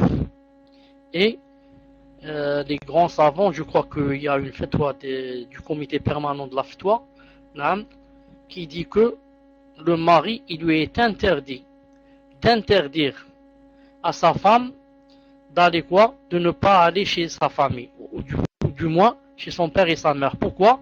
Parce que ça rentre dans quoi? Ça rentre dans la rupture des liens. Et la femme, la musulmane comme le musulman, elle est obligée de garder les liens, de consolider les liens et de ne pas les unir. C'est pour ça que, de préférence, elle lui fait la nasiha, etc. Plutôt que de sortir en cachette, car ça risque de lui faire des waswas, et ensuite il va dire celle-là ne m'obéit pas, ensuite il va dire que celle-là peut-être qu'elle va ailleurs, et je ne sais pas quoi, le shaitan va rentrer. De préférence qu'elle lui montre la fatwa. Il y a une fatwa des savants. Elle lui montre où il est dit, c'est interdit au mari d'empêcher que sa femme aille voir ses parents. Bien sûr, maintenant, si celle-là exagère, une fois tous les 2 jours ou là une fois là, il peut. Mais l'empêcher quand elle a vraiment envie de voir ses parents, cette chose, il ne peut pas la faire. C'est pour ça que peut-être que maintenant, puisqu'il y a beaucoup de mauvais comportements, peut-être que dans les conditions du mariage, il est bien de faire une liste. Telle chose, telle chose, telle chose. Ensuite, on demande au mari de signer la feuille, comme quoi il a accepté, par exemple, entre autres, de rendre visite aux parents et comme ça. Wallahu subhanahu wa ta'ala a'lam. Tfadl inshallah suivant. Donc c'est au tour de Doukour. À vous, Inch'Allah, posez votre question sur le tableau. Salam alaikum, Cheikh. Qu'Allah vous récompense pour vos cours. Masha'Allah. J'aimerais savoir pour rattraper mes jours de jeûne, si je peux donner à manger aux pauvres. Car j'allaite toujours mon fils pour l'instant. Je peux encore jeûner quelques jours, mais je pense pas pouvoir tout jeûner. Car j'ai une maladie qui m'oblige à boire beaucoup la journée. Je pense de boire de l'eau toute la journée. Voilà, Cheikh, tfaddal, barakallahu fikum. Wa alaykoum salam wa rahmatullahi wa barakatuh. Qu'Allah Azza wa Jal guérisse cette sœur et tous les malades musulmans. Quand une femme ou une personne est malade et qu'elle a des jours de jeûne qui sont des dettes, on va voir, ça se divise en deux. Est-ce que ce malade a une maladie qui est du genre, qui est guérissable et curable? Dans ce cas, il doit attendre jusqu'à ce qu'il guérisse pour rattraper les jours. Car rattraper les jours, c'est très important chez Allah subhanahu wa ta'ala. Donc, quand une personne est malade, on demande sa maladie. Ta maladie, elle est du genre curable? Si elle dit oui, on lui dit alors attends que tu guérisses et tu rattrapes tes jours. Si cette personne dit, c'est le deuxième cas, elle dit ma maladie est incurable, comme je sais pas, l'épilepsie, comme le diabète, et comme ça, on lui dit donc toi, puisque tu peux pas jeûner, dès maintenant tu vas nourrir, pour chaque jour manger un pauvre. Je dis bien nourrir et non pas on lui donne de l'argent. Wallahu subhanahu wa ta'ala a'lam. Tfaddal suivant. Donc voilà, Asr, c'est à vous, Inch'Allah. Assalamu alaikum wa rahmatullah wa barakatuh, Cheikh. J'ai des enfants, alhamdulillah, et que lorsqu'ils viennent me visiter à la maison, ils se disputent devant moi. Et alhamdulillah, Allah les a guidés dans la religion et j'étais très contente, alhamdulillah. Mais le problème, c'est qu'ils continuent toujours à se disputer devant moi, même pendant les fêtes de l'Aïd. Et pourtant, ils se comportent bien envers leurs amis et parlent de la religion, etc. Masha'Allah. La question, Cheikh, je suis en train de la lire. Si vous voulez, je relis dès le début, Inch'Allah. Donc, je répète la question, c'est mieux. Assalamu alaikum wa rahmatullah wa barakatuh, Cheikh. J'ai des enfants, alhamdulillah. Lorsqu'ils viennent me visiter à la maison, ils se disputent devant moi. Et alhamdulillah, Allah les a guidés dans la religion et j'étais très contente, alhamdulillah. Mais le problème, c'est qu'ils continuent toujours à se disputer devant moi, même pendant les fêtes de l'Aïd. Pourtant, ils se comportent bien envers leurs amis et parlent de la religion, etc. Masha'Allah. Mais toujours, quand ils viennent, ils se disputent et même avec moi. Et je fais toujours des douas pour que ça s'arrange, mais pas de résultat. Aussi, Cheikh, une de mes filles qui était énervée m'a tenu le visage avec ses mains et m'a dit de parler sévèrement. Allah al-Musta'an. Tfaddal, Cheikh, barakallahu fikum. Wa alaykoum salam wa rahmatullahi wa barakatuh. Alhamdulillah. Donc je dis à cette mère de patienter d'abord et de savoir que Allah Azza wa Jal nous a dit dans le Coran que il n'y avait pas une personne qui n'était pas éprouvée et qui ne serait pas testée. éprouvés et testés. Et que des fois ces tests et ces épreuves viennent de la famille elle-même. Comme Allah Ta'ala dit dans le Coran ça. Et que même les messagers d'Allah avaient quoi? Avaient des gens qui les éprouvaient.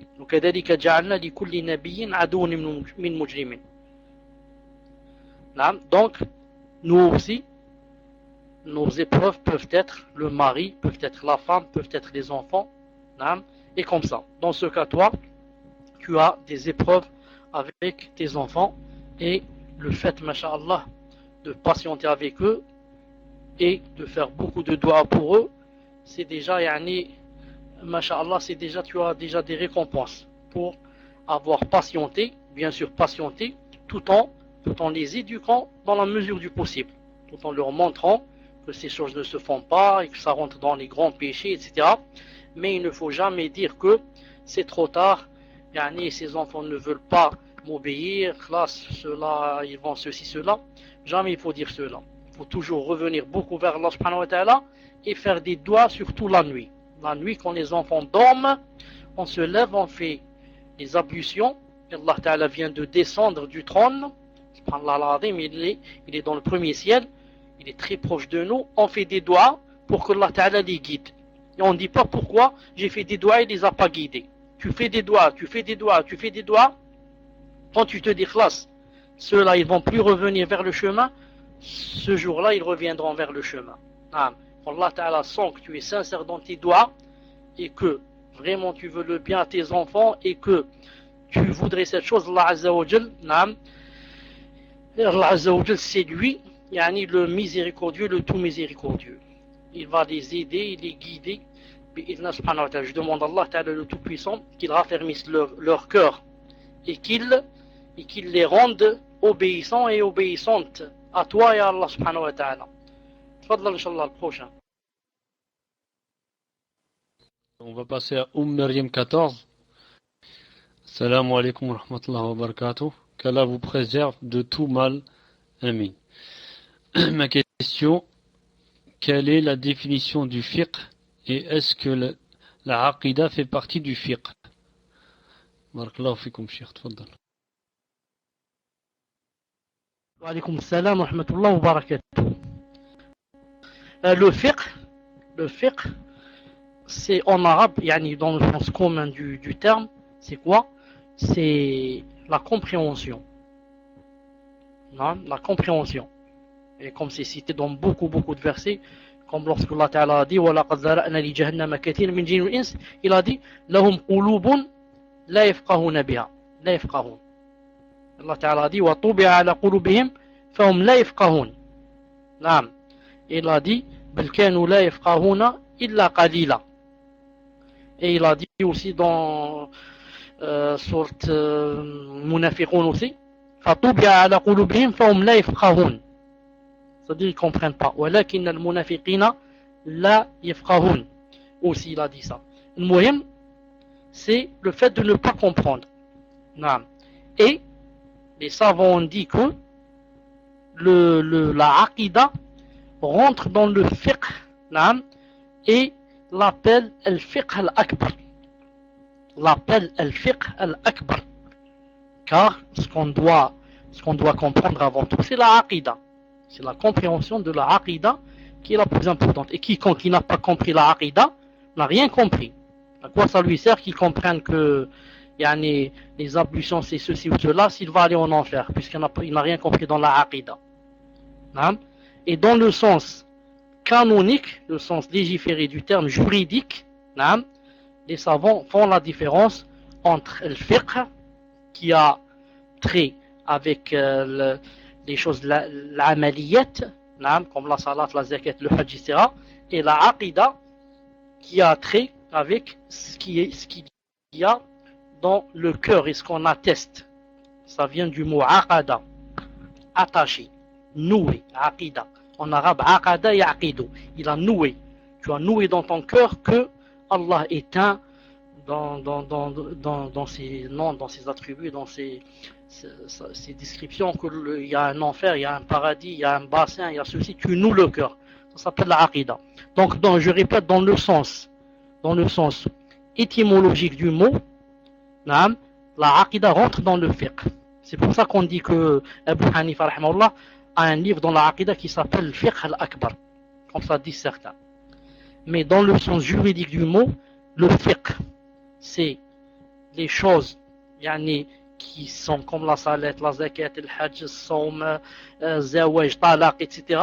Et aqida, c'est les choses qui ont rapport avec la foi, l'au-delà, yani, ce qui se passe dans la tombe et comme ça.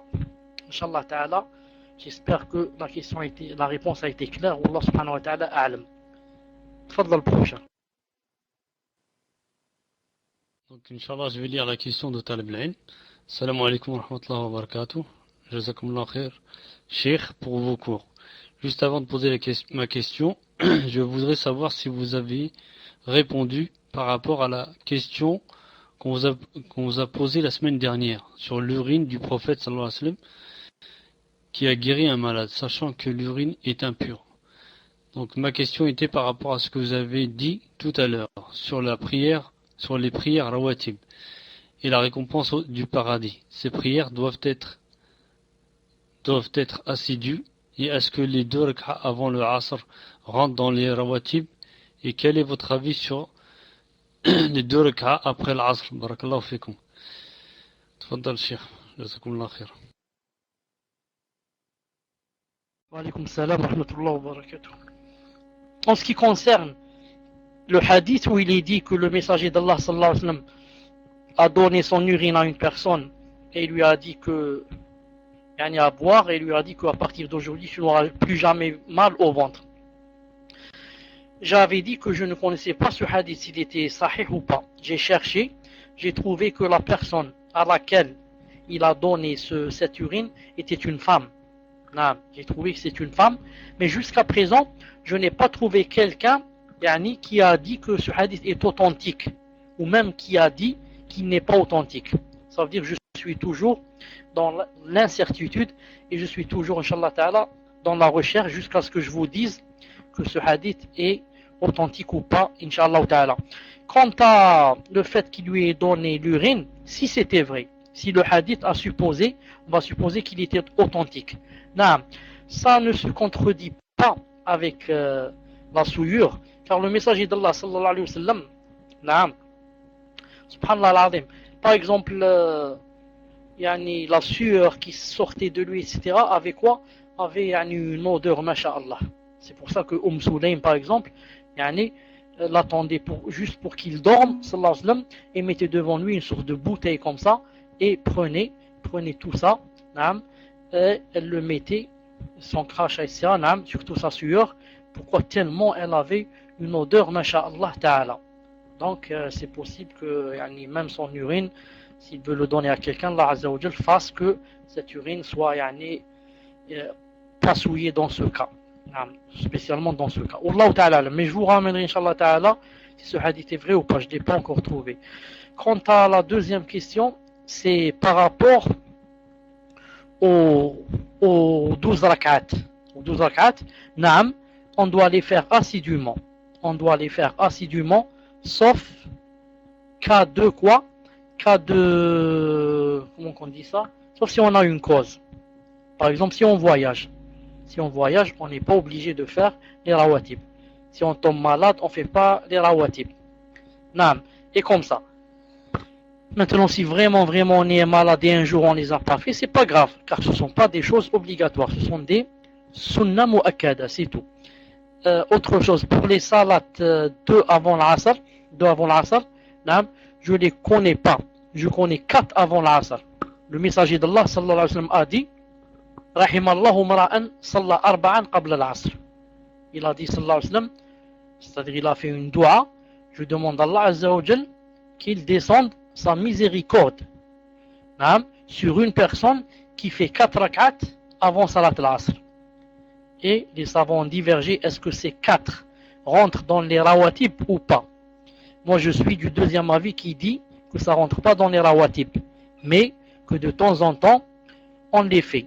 De temps en temps, quand tu es comme ça dans la maison, c'est presque salat l'asr, ensuite tu te rappelles le hadith, tu dis subhanallah al-azim, le messager d'Allah sallallahu alayhi wa sallam lui-même a demandé à Allah ta'ala que yarham, yani yarhamak, tu es là dans le pétrin, dans les détresses, dans les chagrins, il va descendre sa miséricorde sur la personne qui fait 4 rak'ah avant l'asr.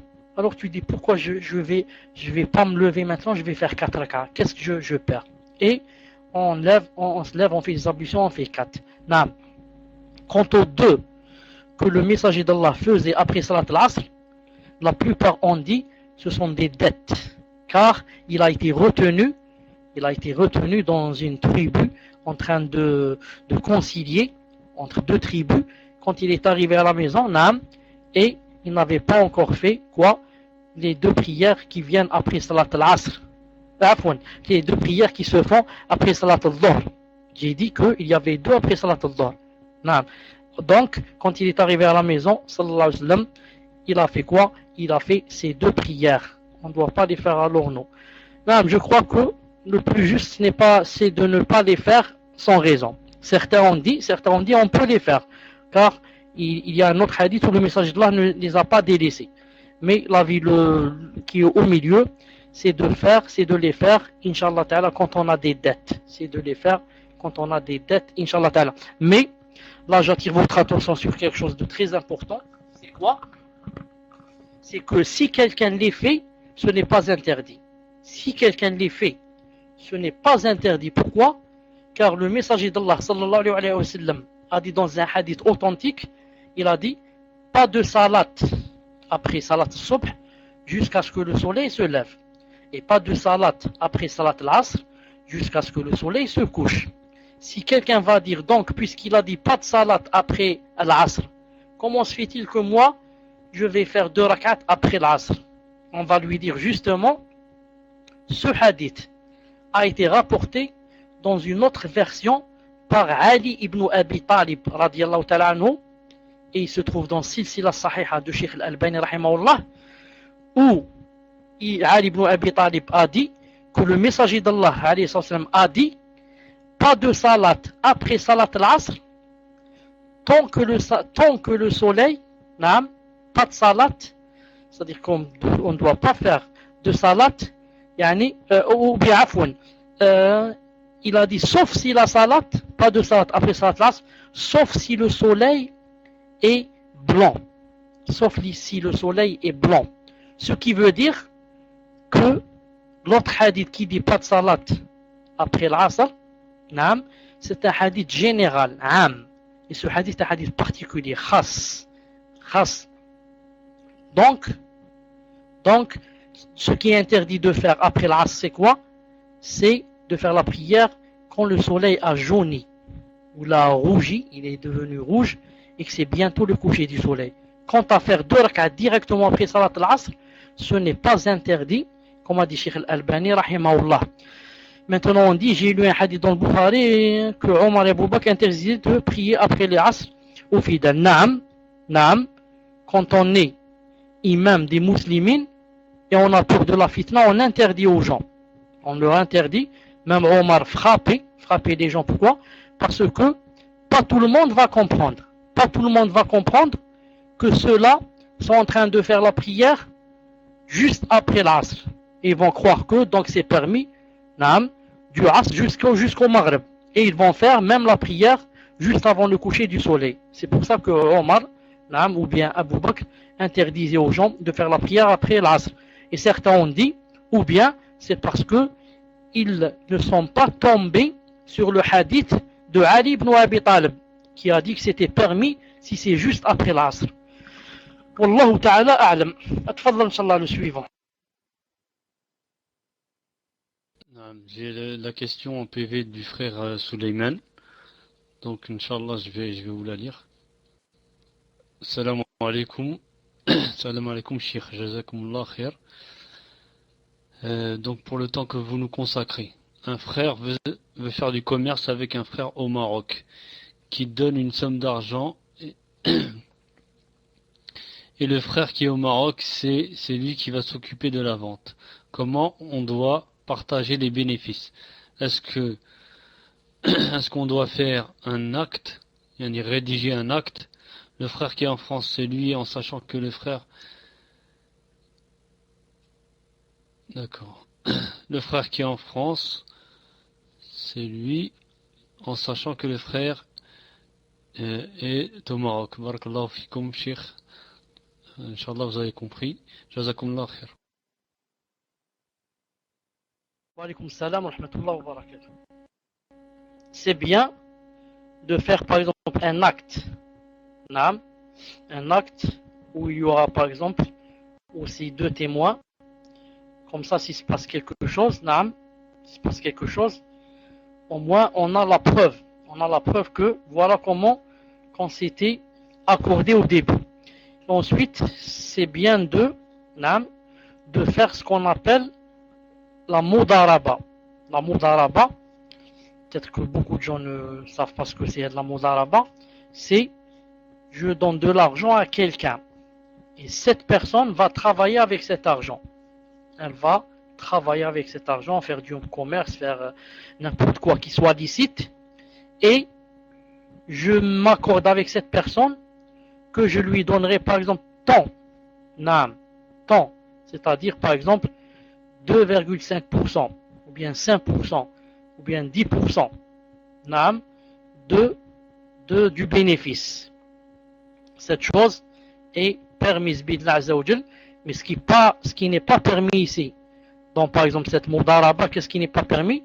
Ce n'est pas permis si par exemple la personne d'avance va me dire par exemple je te donne 100 euros par mois, ou là je te donne 1000 euros par an. Ça, ce n'est pas permis. Pourquoi? Parce qu'il est possible que la personne ne gagne pas cette somme. Alors, comment va-t-elle faire pour me donner 100 euros par mois? Donc, ce qui est permis ici, c'est qu'elle me donne un pourcentage. Pas une somme comme ça connue. 100 euros, 1000 euros, 500. Non, un pourcentage. 2,5 sur les bénéfices que je vais faire. Je te donne 10% des bénéfices. Et comme ça. Wallahu subhanahu wa ta'ala a'lam. Tfadhal inshallah le prochain.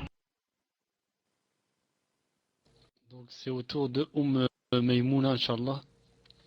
Je vais lire la question. Salam alaikum, Cheikh.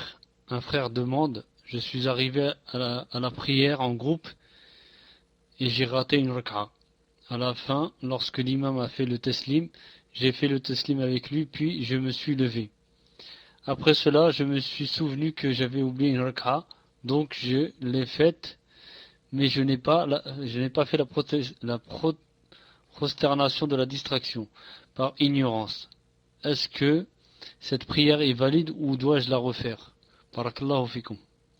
Tfaddal, Cheikh. Wa alaykoum salam wa rahmatullahi wa barakatuh. Laissez-moi juste relire la fin de la question. J'ai fait le teslim avec lui, puis je me suis levé. Il a dit, j'ai fait le teslim avec lui, puis je me suis levé. Naam. Donc cette personne devait faire, puisqu'elle a fait le teslim avec l'imam, elle devait faire une prosternation après la salat. Naam, après la salat. Mais elle a oublié. Si une personne se rappelle, disons 5 à 10 minutes après la salat, elle doit la faire. Naam. Mais si c'est plus, si c'est une demi-heure, une heure, etc., une journée, certains ont dit, malgré cela, elle l'a refait. Elle fait la prosternation. Et certains, comme Cheikh Ibn Uthaymin, on dit que c'est trop tard. On ne doit pas dépasser à peu près 5 à 10 minutes.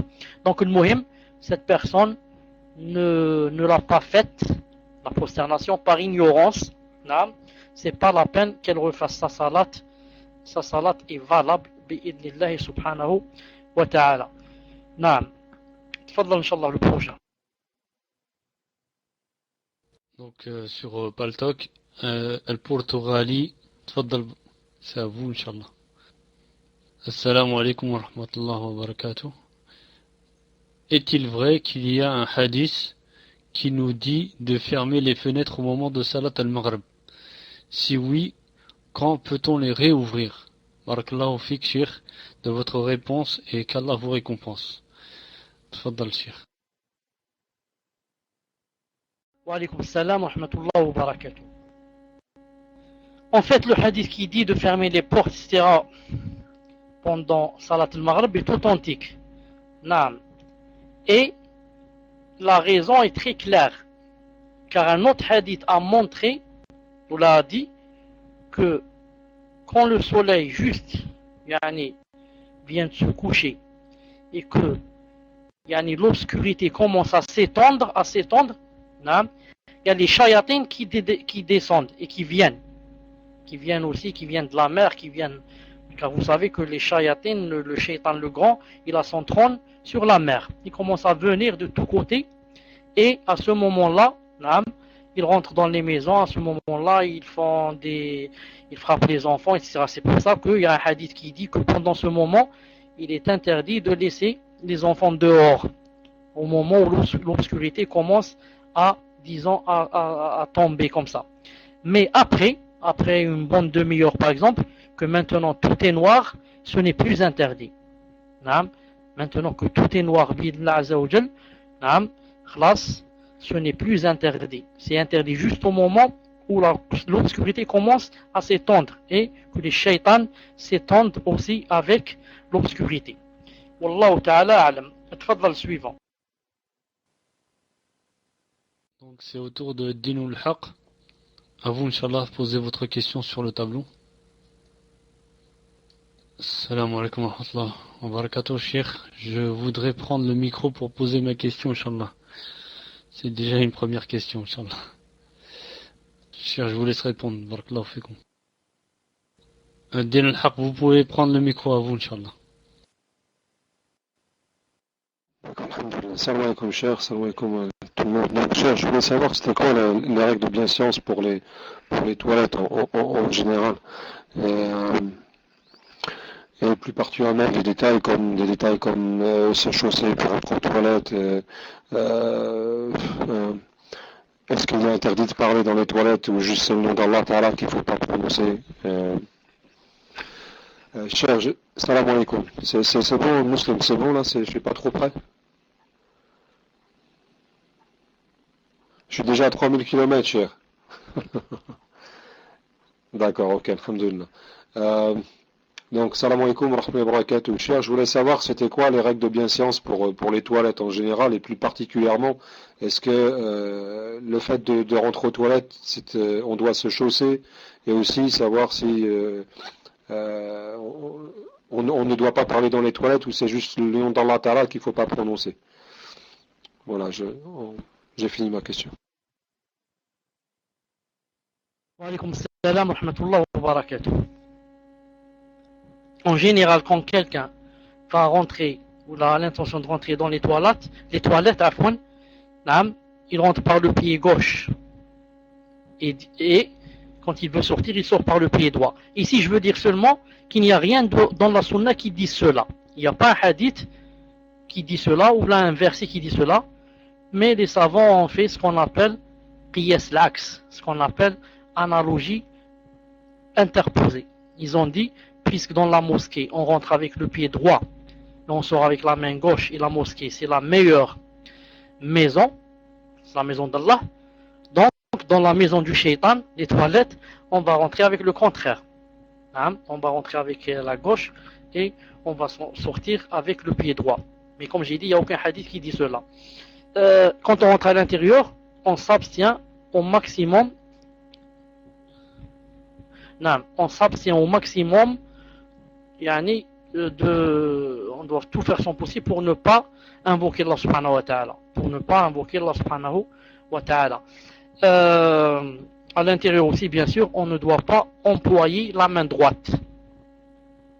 Même pour l'homme, pour s'essuyer, il doit s'essuyer avec la main gauche, l'homme et la femme. Et comme vous savez, on ne doit pas s'essuyer avec un os, ni avec un excrément des animaux, etc., comme il faisait autrefois. Et que on ne doit pas se mettre face à la qibla ou bien lui donner de son dos.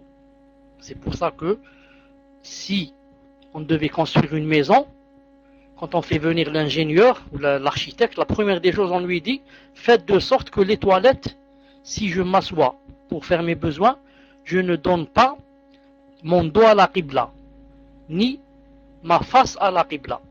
Quand quelqu'un urine ou a fait ses grands besoins, s'il peut, il ne donne pas face à la qibla ni son dos, mais Il essaie de mettre la qibla à sa droite ou à sa gauche. Naam. Et il ne doit pas rester là-bas yani, plus que le temps nécessaire. Car certains rentrent là-bas et bien sûr, qu'est-ce qu'ils font? Ils lisent les journaux à l'intérieur. Et l'autre, il lit Paris Match. Et l'autre, il lit, je ne sais pas quoi, il entend la radio. Et l'autre, il prend la cigarette. Et l'autre, il prend le sandwich. Et je ne sais pas qu'est-ce qu'ils font à l'intérieur. Mais on doit sortir dès que on termine. C'est pour ça qu'en sortant, il est de la sunna de dire quoi? Ghufranak. Certains ont dit, pourquoi on demande pardon à Allah Ta'ala? Certains ont dit, on dit parce que quand tu étais à l'intérieur, tu étais yani, prisonnier de l'invocation. Tu ne pouvais plus invoquer Allah Ta'ala. Alors tu sors pour dire, demander pardon et commencer à invoquer Allah Azza wa Jal. Donc c'est pour cela que on ne doit pas rester à l'intérieur plus que le besoin. Plus que le besoin. Wallahu alam si j'ai oublié une chose, mais c'est ça en général, c'est ça en général les règles des toilettes بإذن عز وجل. تفضل.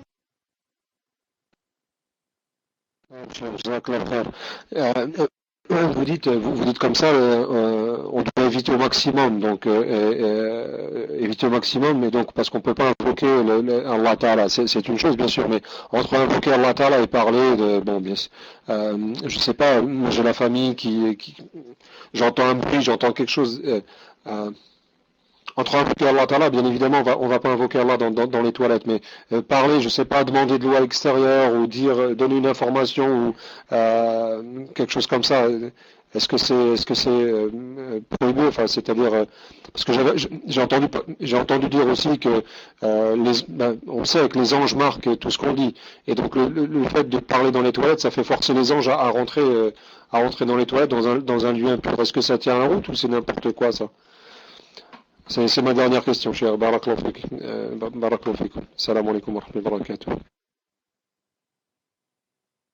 Wa alaikum salam wa rahmatullahi wa barakatuh. Justement, il n'y a rien, à part invoquer Allah Ta'ala, il n'y a rien qui interdise à une personne de parler dans les toilettes. Mais les savants ou là qui ont dit qu'on ne parle pas, ils ont dit que ça rentre dans le comportement, dans la bienséance et tout. Sinon, le messager d'Allah sallallahu alayhi wa sallam, dans un hadith authentifié par Sheikh Al-Albani rahimahullah, était en train d'uriner et quelqu'un lui a dit salam alaykum et lui a dit que quand tu me vois, quand je suis dans une situation pareille, ne me dites pas salam alaykum. Il a parlé ça, il a dit ça alors qu'il était en train d'uriner sallallahu alayhi wa sallam. De ce hadith, on prie les ulama qu'il n'est pas interdit de parler quand il y a un besoin. Imaginez que je sois dans les toilettes. Je viens de rentrer. Ensuite, surtout si on rentre pour faire les grands besoins. Ensuite, maintenant, c'est difficile de sortir s'il se passe quelque chose. Ça. Et maintenant, je viens de me rappeler que il y a quelque chose sur le gaz, ou là, comment ça s'appelle, qui est en train de brûler. Alors là, je parle. Je dis à mon fils ou à ma femme ou là, qu'est-ce que je lui dis? Je lui dis, va éteindre telle chose. Va éteindre telle chose. Ou là, il y a le mari qui va sortir, je lui rappelle la chose. N'oublie pas de prendre les clés, ils sont sur telle chose. Il demande où sont les clés de la voiture. Je ne vais pas sortir, lui dire où ils sont, ensuite je vais rentrer dans les toilettes. Je lui dis, ils sont sur la table. Et comme ça, je parle, c'est-à-dire dans la nécessité. Bi'idnillahi subhanahu wa ta'ala. Maintenant, on passe, excusez-moi de donner le micro à un frère, un de nos frères qui est non-voyant et qui, masha'Allah, est toujours avec nous et qui fait tout son possible pour avancer dans le din, un certain Ismaël de Belgique. Ce que tu dois savoir, Inch'Allah Ta'ala, Ismaël de Belgique, d'abord où est-ce que tu es? Parce que je te vois pas. Je t'ai vu tout à l'heure et je te vois pas maintenant. Attends, je te cherche. Cherchez avec moi Ismaël, qui s'appelle Nathan. Cherchez avec moi où est-ce qu'il est ici. Sauf s'il est sorti. Où est-ce qu'il est? Taïb, je l'ai vu. Ce que je voudrais te dire avant de commencer, Ismaël, Inch'Allah Ta'ala, et je demande pardon aux autres de leur prendre la place. Ce que je voulais te dire, c'est que on m'a envoyé en whisper que tu voulais prendre le micro. Et Allah subhanahu wa ta'ala est témoin. Que une minute avant qu'on m'envoie en whisper, je pensais à toi et j'allais te donner le micro. Subhanallah al-Azim. Je sais pas si c'est la télépathie ou je sais pas c'est quoi. 1 minute avant que m'arrive le whisper, je pensais, d'ailleurs j'ai même écrit micro. C'est écrit en haut, micro. Pourquoi je voulais prendre le micro? Pour te donner la parole. Donc, alhamdulillah. Tfadlal Ismaël, tfadlal, on t'entend. السلام عليكم ورحمة الله وبركاته يا شيخ عوانا فرحا كثيرا تشارك معكم في الغرفات من أنت بخير وعائلتي كذلك يعني إن شاء الله تعالى يمكن أسألك سؤال من اللغة العربية بارك الله فيك يعني هذا بسبب يعني تتكلم خلال الدرس بخصوص التسليم ولكن لا أفهم بخير يعني ماذا التسليم en fait je n'ai pas très bien compris Cheikh Mohamed est-ce que tu peux Inch'Allah m'expliquer encore une fois si c'est possible ce que ça veut dire le teslim barakallahu fik ya Cheikh à toi le micro salam alaikum. Alaykoum salam wa rahmatullahi wa barakatuh. Le teslim, c'est le fait de dire salam wa alaykoum, c'est tout. Quand on est dans la salat, il y a le takbir. La salat commence par le takbir, on dit Allahu Akbar, on rentre dans la salat. Quand on termine, qu'est-ce qu'on fait? On fait le teslim. On dit salam wa alaykoum à droite, ça, et salam wa alaykoum à gauche. Ou salam wa alaykoum wa rahmatullah. Et comme ça. Ça s'appelle le teslim, incha'Allah ta'ala. Dame, je te redonne le micro une deuxième et dernière fois, تفضل. يعني أقول لك شكرا كثيرا يا شيخ محمد أقول الله يجازيك وفرحا كثيرا تشارك معكم في الغرفة حبك في الله وأنت في قلبي لكم اللاقط السلام عليكم ورحمة الله وبركاته. وعليكم السلام ورحمة الله وبركاته. جزاك الله خيرا وبارك الله فيك. أحبك الذي أحببتني له. أحبك الذي أحببتني له. نعم. On passe Inch'Allah ta'ala au suivant. تفضل. Donc c'est à vous, Mourim, Inch'Allah, posez votre question. Donc la sœur demande, puis-je prendre des cours de Coran ou d'arabe à la mosquée malgré l'interdiction de mon mari ou demander à une sœur de venir chez moi pendant son absence? Voilà. Tfaddal, Cheikh, c'est la question. Wa alaykoum salam wa rahmatullah wa barakatuh. En fait, le mari qui d'un côté n'apprend pas à sa femme la religion à la maison, ne lui apprend pas la aqidah, ne lui apprend pas le fiqh, ne lui apprend rien. Et de l'autre, l'interdit d'aller à la mosquée, lui interdit d'aller à la mosquée, celui-là il a fait des péchés.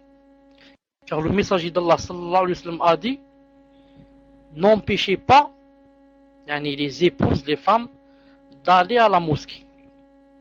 Il n'y avait pas quelqu'un de plus jaloux que Omar ibn al-Khattab radiyallahu ta'ala anhu. Tout le monde sait cela. Il n'y a pas quelqu'un de plus jaloux que lui après le messager d'Allah sallallahu alayhi wa sallam. Et sa femme allait à la mosquée. Et même les gens lui disaient, et Omar, subhanallah, il te laisse, Omar te laisse aller. Elle disait, s'il peut qu'il m'empêche. S'il peut qu'il m'empêche. Pourquoi? Parce qu'elle sait, Allahu Akbar, que Omar al-Khattab ne peut jamais aller au-delà d'un hadith. Il ne peut pas comme ça sauter un hadith, alors que le messager d'Allah dit, il est interdit de lui empêcher la mosquée. Maintenant, qu'est-ce que ça veut dire la mosquée? Ça veut dire la mosquée où on y va pour apprendre. Ce n'est pas la mosquée si la sœur va là-bas pour plaisanter et rire et vendre et parler du mariage. C'est pas ça la mosquée où elle va pour apprendre. Pour la aqidah, le fiqh, le Coran, ceci, cela. Et ça n'empêche pas qu'elle rencontre ses sœurs et qu'elle les embrasse et ça. Alhamdoulilah, ça c'est, ça vient en deuxième position. Maintenant, je réponds à cette sœur, puisque le mari t'empêche et que d'autres, comment on dit ça, et que aussi, aussi, il est interdit de lui désobéir en faisant rentrer à la maison celui ou celle qui ne veut pas, comme c'est dans le hadith sahih, il est interdit de faire rentrer à la maison la personne que le mari ne veut pas. Maintenant, si le mari ne veut pas qu'une sœur, par exemple, vienne en son absence, alors qu'elle ne vienne pas, mais c'est à toi, naam, de lui montrer qu'il est dans les péchés et que c'est ton droit d'aller ou bien à la mosquée, ou bien qu'il te fasse venir quelqu'un avec de l'argent ou quelqu'un qui t'apprenne le din. S'il ne veut pas lui te l'apprendre, ou s'il n'a pas, les capacités. Il est obligé ou bien de te laisser aller, ou bien de faire venir une personne, même avec de l'argent, pour t'apprendre le din. Naam. Sinon, tu dois faire appel à tes parents. À tes parents, s'il ne veut pas entendre, tu fais appel à tes parents, à ta famille, à sa famille, et tu dis voilà, ceci et cela, il m'empêche d'avancer dans le din, je suis en train de reculer jour après jour, il m'interdit, il me dit il ne faut pas y aller, il n'y a personne qui vient t'apprendre, et tu poses ça comme condition, Inch'Allah Ta'ala. Allah Azza wa Jal, a'lam. Tfaddal le suivant. Sinon, au suivant, si vous avez la question qui est prête, cher classe. Salam alaikum. Dans le hadith de l'ombre d'Allah, Sab'atin yudillihumullahu fi dillihi yawmin la yadilla illa dilluh. Wa rajulani tahabba fillah.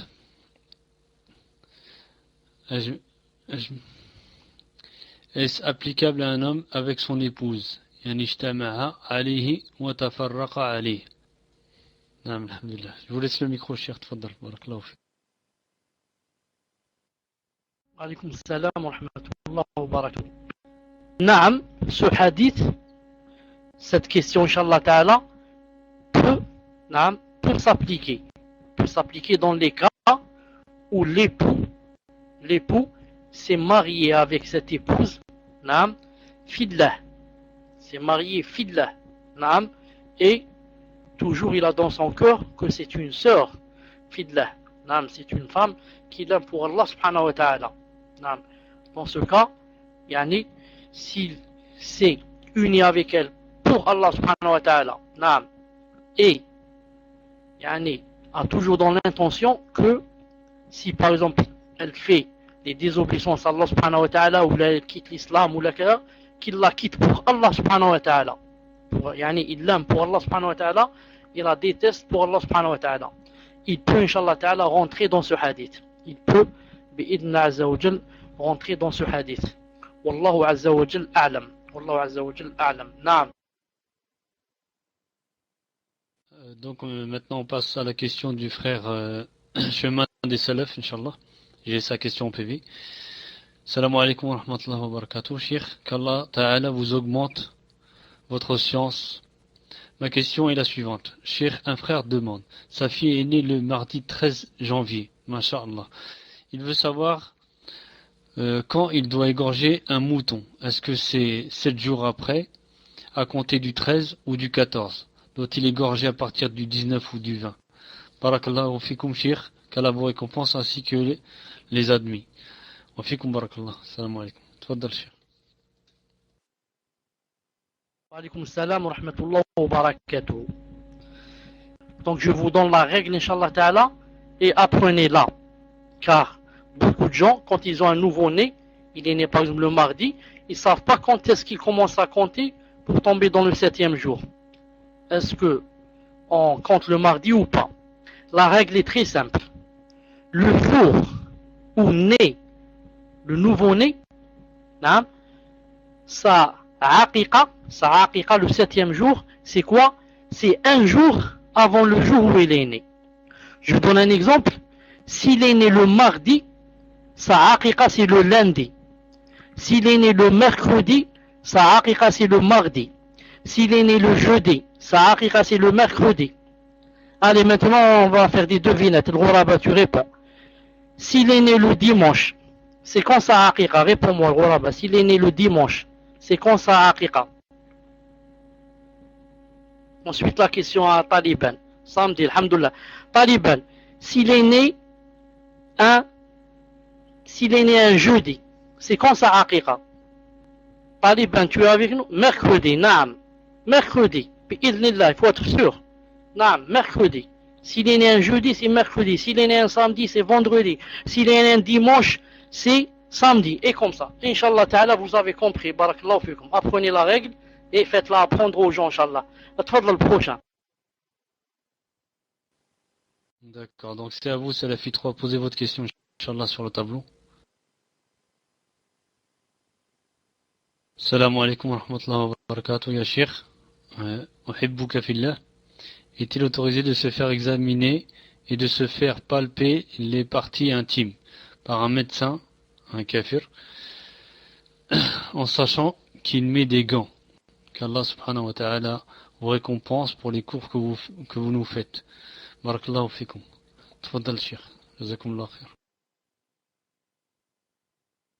Alaykoum salam wa rahmatullahi wa barakatuh. En ce qui concerne la réponse, et c'est une règle générale que toute sœur doit connaître. Non. Quand une sœur est obligée d'aller chez un médecin, surtout un frère malish, que tout frère doit connaître pour l'apprendre à sa femme et à ses sœurs. Non. Quand une sœur doit aller chez le médecin, qu'est-ce qu'il a dit ici? Tu veux se faire passer par un médecin qui sachant qu'il met des gants. D'accord. Tu es un frère, ça. Donc je vais répondre par rapport au frère. Naam, il est permis aux médecins, naam, aux médecins hommes, qu'est-ce qu'il a dit le mot ici, hein, se faire palper ou le toucher, si c'est toucher, les parties intimes par un médecin homme. Il est permis si il doit toucher cette chose. Si je ne suis pas malade de cette chose, donc dans ce cas, il ne lui est pas permis de toucher cette chose. Mais si c'est cette chose qui est malade et qu'il doit toucher cette chose ou regarder cette chose, il est permis qu'il la touche, à condition que si je suis un homme, il doit être un homme. Maintenant, si je suis un homme, lui, il doit être un homme. Quant à la femme, les savants disent, une femme doit d'abord chercher une femme musulmane pour se faire ausculter, surtout si c'est question, par exemple, des parties intimes, ou de sa poitrine, etc. S'il n'y a pas la femme musulmane, elle doit chercher une femme mécréante. S'il n'y a pas de femme mécréante, elle doit chercher un homme musulman. S'il n'y a pas d'homme musulman, elle passe enfin à qui? À l'homme mécréant en 4e position. Et ce n'est pas directement, elle va chez le mécréant. Mais elle doit passer par les étapes, je répète les étapes, une femme musulmane. S'il n'y a pas de femme musulmane, une femme mécréante. S'il n'y a pas de femme mécréante, un homme musulman. S'il n'y a pas un homme musulman, enfin, un homme kafir. Wallahu subhanahu wa ta'ala, a'lam. Fadlan. Ensuite, donc, je lis la dernière question, Inch'Allah. La question donc de An-Nafs qui dit Salam alaikum wa rahmatullahi wa barakatuh. Cher, je suis une sœur, j'ai une question. Si je touche un héritage d'un kafir et la personne est décédée, un notaire m'a dit que si je ne prends pas l'argent qui m'est légué, il ira à l'EAT. Je suis de Belgique, donc je ne sais pas c'est quoi l'État, d'accord. Il ira à l'État, je suis de Belgique. Est-ce que je peux prendre l'argent et le reverser dans une œuvre musulmane, telle que la mosquée ou une association musulmane, où je ne peux pas du tout toucher en pensant au hadith qui dit un mécréant n'hérite pas d'un musulman et un musulman n'hérite pas d'un kafir. Honorable Cheikh, pouvez-vous me répondre? Barakallahu fikum. Salam alaikum wa rahmatullahi wa barakatuh. Tfaddal Cheikh, jazakumullah khair. Wa alaykoum salam wa rahmatullahi wa barakatuh. Ce qui est connu, c'est que le musulman n'hérite pas d'un kafir. Sinon, toute personne musulmane va hériter d'un kafir et ensuite le donner. Toute personne donc va prendre l'argent du kafir et va dire je vais le donner fi sabilillah. Mais c'est quand la personne a déjà eu cet argent, ou bien on la lui a donné, ou bien on vient de le verser dans le compte. L'argent est dans le compte. Maintenant, qu'est-ce qu'il va faire? Maintenant, il va le donner aux musulmans, ou là, construire une mosquée, ou là, des choses pareilles. Mais ce n'est pas, il va dire donnez-le-moi, et après, il va dire je vais le donner au kafir. Mais malgré cela, Inch'Allah Ta'ala, je préfère laisser la réponse officielle pour mercredi prochain, bi'idnillahi azza wa jal. Comme ça, je demanderai à un savant, Inch'Allah Ta'ala, la réponse définitive, bi'idnillahi azza wa jal. Jazakumullah khairan d'avoir assisté. Je vous rencontre, Inch'Allah Ta'ala, samedi dans Dars al-Aqidah. Qu'Allah azza wa jal allonge dans notre vie, dans son obéissance, nous guérisse, nous aide à payer nos dettes, nous aide à surmonter nos tests et nos épreuves et nos malheurs, guide nos enfants et nous guide, raffermisse nos cœurs. Subhanak Allahumma bihamdik, ashhadu an la ilaha illa ant, astaghfiruka wa atubu ilayk. Assalamu alaikum wa rahmatullahi wa barakatuh.